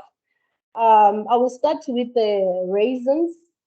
Okay, before we go there, I think it's important to explain to you that, as I have said, these are the results of the trade decision support model, and the factors that were considered for the realistic export potential were the economic size, economic growth, and political and commercial risks. We also considered product country market potential characteristics. We also considered market access conditions, including aspects such as market concentration and accessibility. We also considered the competitiveness factor using the revealed comparative advantage and the revealed trade advantage, as well as the home market and target market product level trade characteristics. The top 3 markets now, looking at the raisins, the top 3 markets for South Africa's raisins are the UK, Germany, and India. The aggregated potential for the 3 top markets is about 1 billion rands, whereas South Africa supplied just above half a billion worth of raisins to the respective markets in year 2022. In the UK and Germany, South Africa faces a zero tariff duty, which is giving us preferential market access. And the main competitors for these markets are Turkey, or main competitors in these markets are Turkey, the United States of America, and Greece.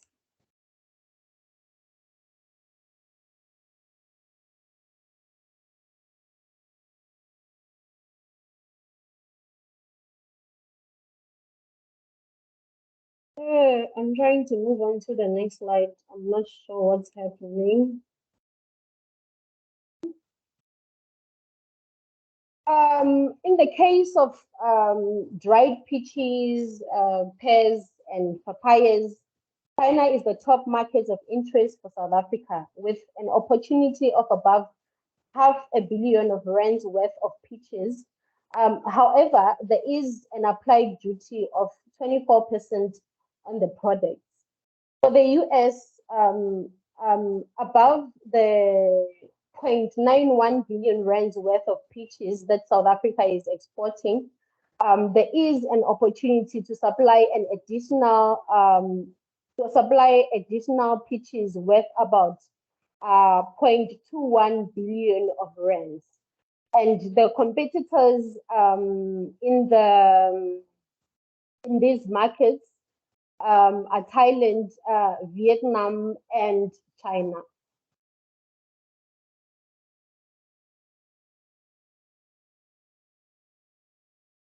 Next slide, please. Thank you.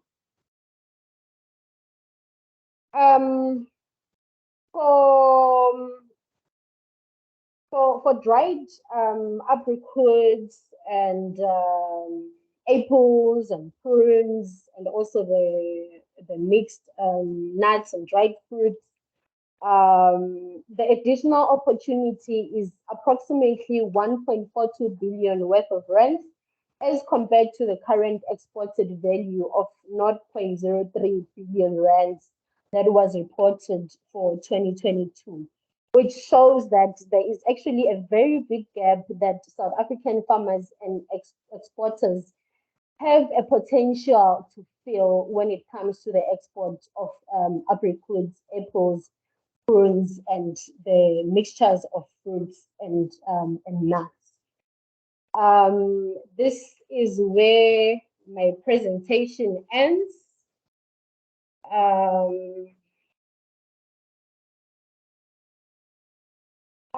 Should you wish, the contact slide, please. Should you wish to contact us, I have listed the contact details of my seniors. You can contact them via email. Of course, today's presentation was just to let you guys know what we are doing and how we can help you guys identify potential markets. So should you wish to talk to us further, you can contact them and then we can help you as you need. I thank you.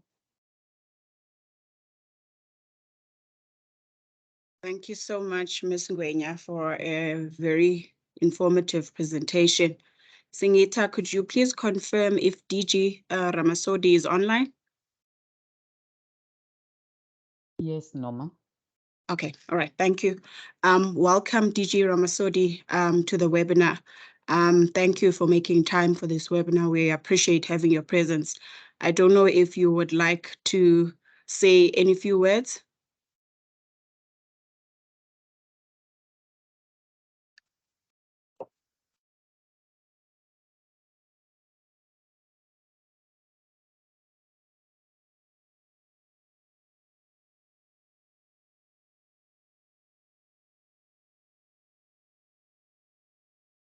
DG, are you there?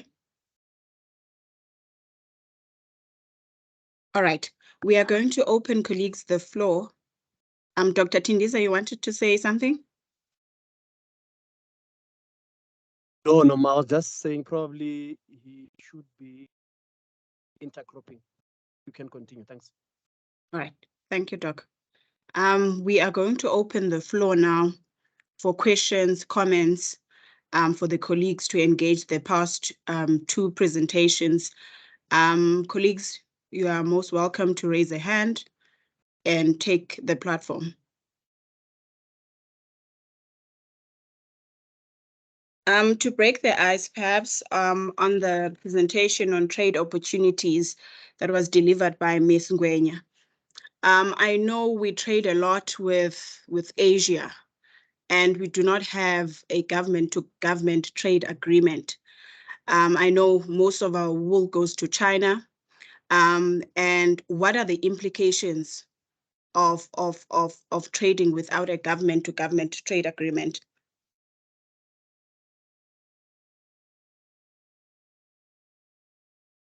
Thank you for the question. In the absence of a government-to-government trade agreement, one of the implications is that the products that South Africa would be taking to Asia or one of the Asian markets, they would be facing tariffs that are not reduced or lowered as compared to when you have a trade agreement for as when you exporting your product to countries that we have a trade agreement with, such as the Southern African Customs Union, the SADC, and the European countries. My colleagues, Ezra, if you may also like to add, feel free to join in.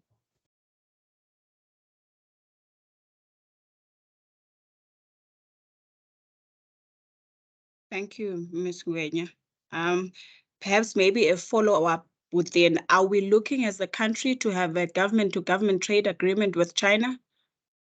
Because a lot of our produce goes to Asia. Yes, it is a very interesting market for South African farmers. I did mention on my presentation that China is actually one of the countries of interest that the fruit industry has identified to start negotiating trade protocols with. So yes, in the future, we may not be facing tariff duties that are as high as we are currently. All right. Thank you so much for that clarity, Ms. Ngwenya, and thank you for your presentation. I don't know if we've got any questions. Yes, good afternoon. You're speaking to Polani Ngaba. Sorry for barging in. I just thought perhaps let me add to what some girls were talked to highlight that, yes, if we had a free trade agreement with any country, that question would apply to any other country, including Asia and anywhere else. If you have a binding, legally binding free trade agreement, because the agreement contains various elements, including, dispute settlement. If ever there is any problem hustling in them in accessing that market, it becomes even easier to solve that between the participants. Let alone the duties that you pay, and therefore competitors are outsmarting you in that market. And it's the Asian market, Southeast Asian, and also including North Asia, China, and Japan. They are interesting markets that were doing market access protocols with the various fruit and vegetable roundtables. But in terms of having a free trade agreement, it won't be South Africa alone. It has to be negotiated at SACU level. And at this stage, I would say in the next, 5 years, there hasn't been any indication that SACU would want to have a free trade agreement with the Asian countries, whether China or else. But the only one that is under negotiations, but which is moving very slow, is India, and it's a PTA. It's kind of the scope of that agreement. It's a preferential trade agreement.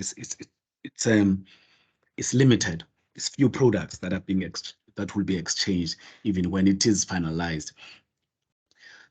So for various reasons, you must remember that there are other sectors that are involved in in a free trade agreement. It's not only agricultural products that we're interested in. There are other like textile manufacturing. There are other industries in the SACU market that that are involved. So there is no definite answer as to when and negotiations for a free trade agreement with Asian countries could take place.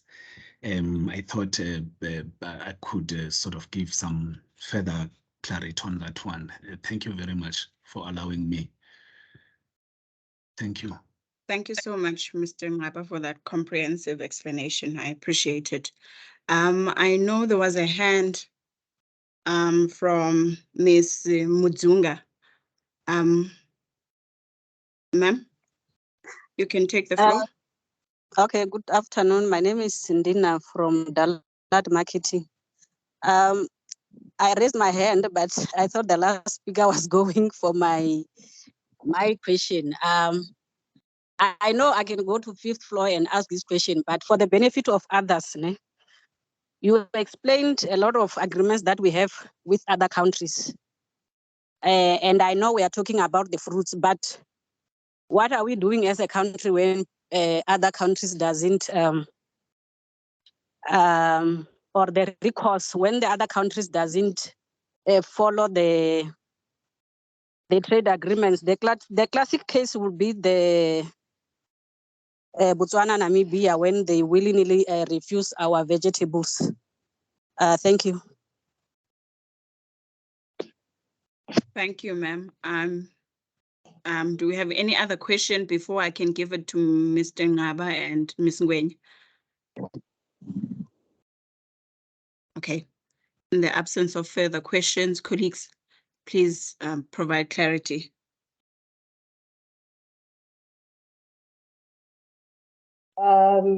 Thank you for the question, Ms. Mudzunga.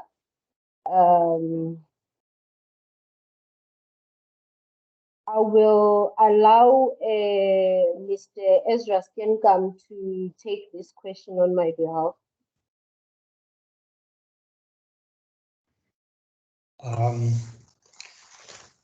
Colleagues, yeah, my name is Ezra Steenkamp.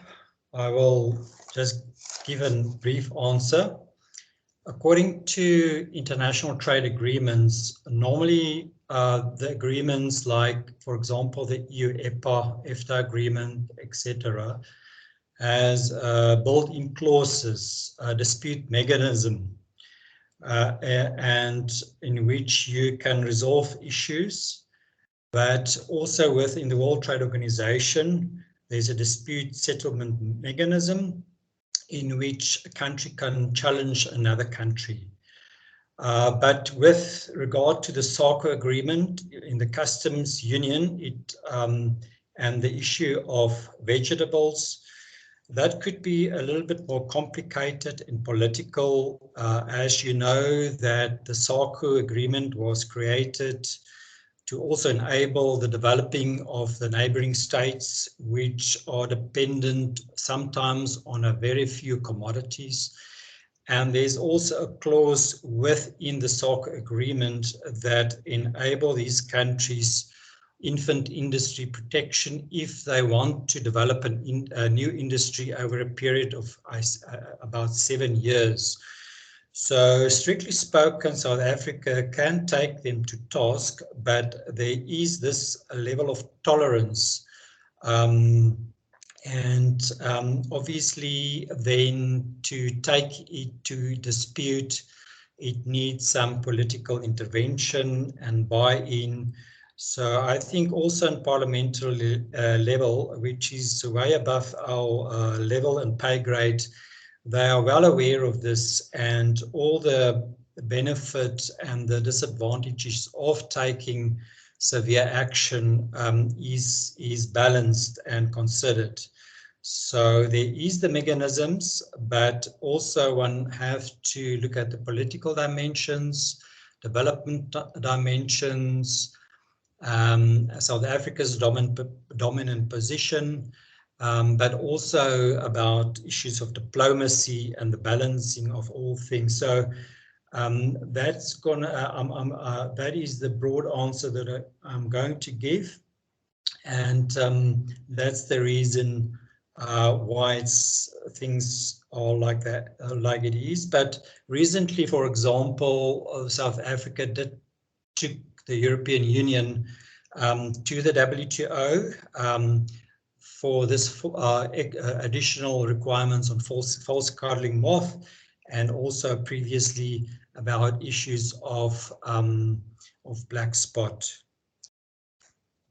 Thank you. That's my answer. Thank you, colleagues. I don't know if we have any further questions or comments, but we are going to go to the final speaker of the webinar, which is going to be Mr. Ezra Steenkamp, who is the Deputy Director for the International Relations and Trade Directorate. He's going to be giving us the closing remarks. Over to you, Mr. Ezra. Thank you for the opportunity to close. At any point, I may disable the camera if there's bandwidth issues. I am doing closing remarks on behalf of Ms. Dingile. She's the Chief Director, International Trade and Relations. Unfortunately, she couldn't be here. She's on the agenda, but she's traveling to India for the G20 on short notice. But a sincere thank you to all the presenters on behalf of the Chief Directorate for all the effort that they made. I know there's a lot of work going into prepare a presentation, a lot of background research, and the time and the effort that they have put in to also advance our emerging producers and farmers and to expand this very important sector. I also thank all the attendees for your patience. I see there's already still over 100 people online. And also want to assure you this is not the end. This is the beginning. This is maybe for some new information. Some may have brushed up the information that they have and the awareness. But this could be the beginning of the journey for many people. Also to all our extension officers that have got obtained new information, new contacts. They are the ones that work on a daily basis with farmers and need to advise them. And they were also part of this group. So this was very important to zoom into this export value chain. It's relatively simple processing compared to other types of processing, but you can already see the level of complexity just for a simple product like dried fruit. And we've seen that this industry have moved beyond just being a residual activity into be a prime activity where fruit are being chosen and selected for dried fruit and for exports. It's no more just an export of bad fruit or fruit that couldn't be used for other purposes. So I think this also tells us the level of advancements of specialization in a certain value chain.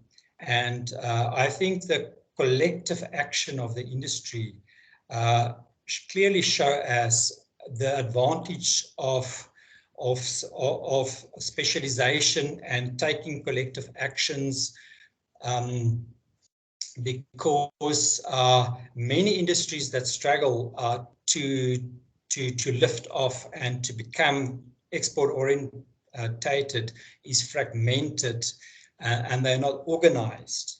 But we can clearly see also in the raisin industry that they are very organized, and that makes it easy for producers to join in and getting the value of the export value chain. So as a department, obviously we are not doing business as a Department of Agriculture land affairs and rural development, our key role is to provide a policy environment, an enabling environment. We have to reduce trade barriers like tariffs, rules of origins. That's typically done by negotiating free trade agreements.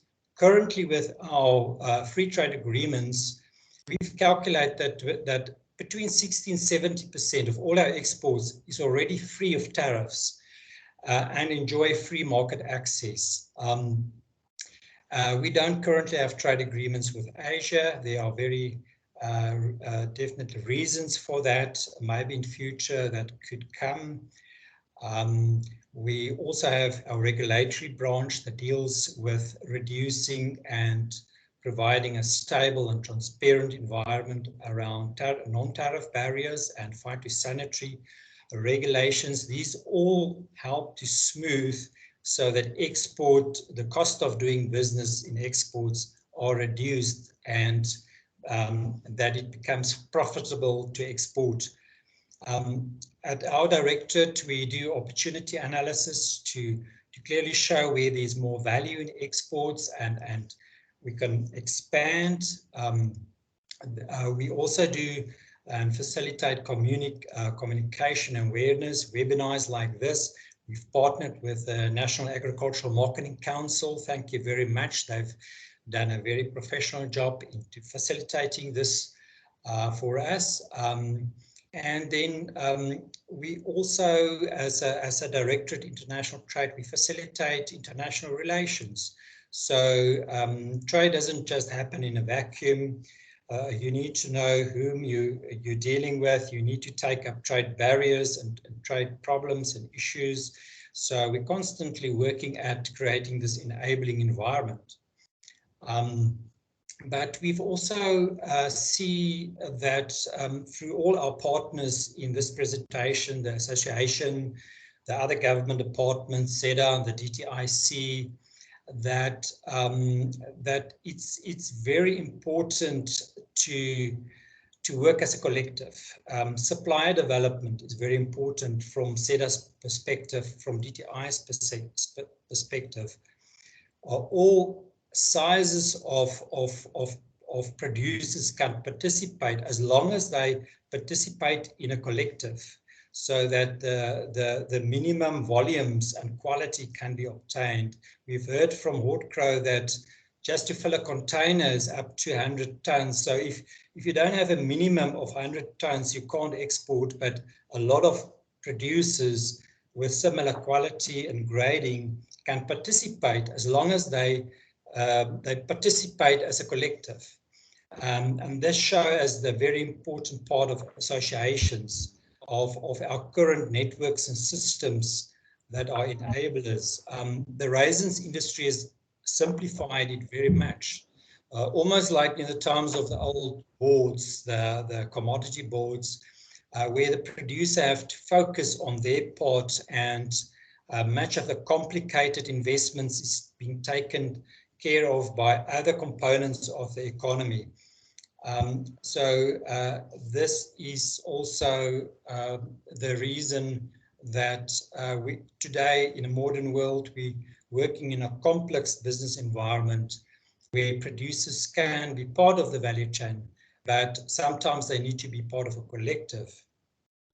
And then the issue of quality standards, right through all presentations, that's a very fundamental enabler for business, and the role that all the partners play, from the department setting the legal framework, PPECB that implements it, to ensure that our exports does not get rejected, and the associations and their role players to do the quality and inspection along the line to make sure that our emerging farmers and producers are actually being able to meet the standards for the export market.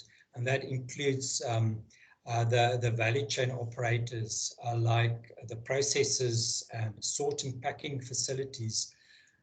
I've heard some of these machines cost from 10 million up to hundreds of millions of rands, and it requires large investment to just enable a simple product like a dried fruit to participate in the international market.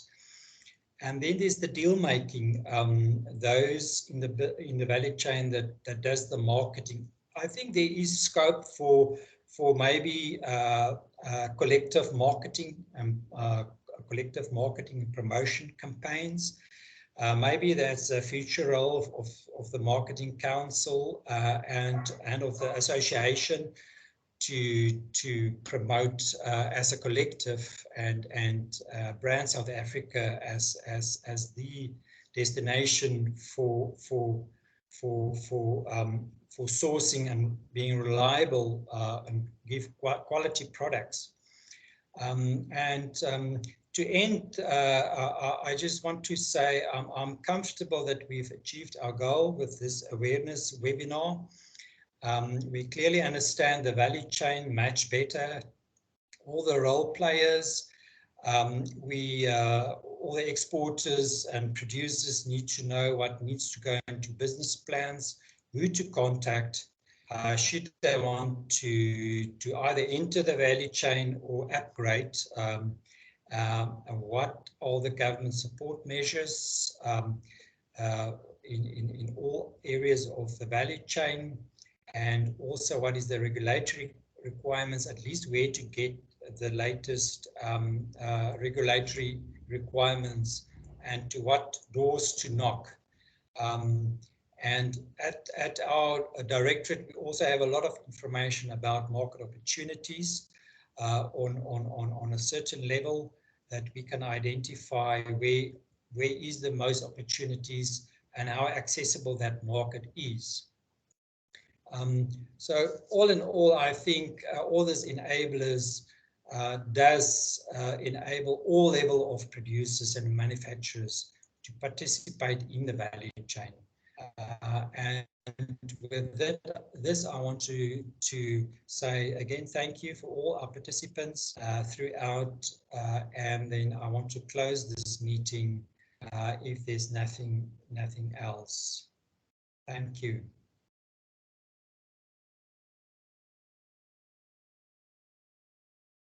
Thank you so much, Mr. Ezra. Thank you, everybody.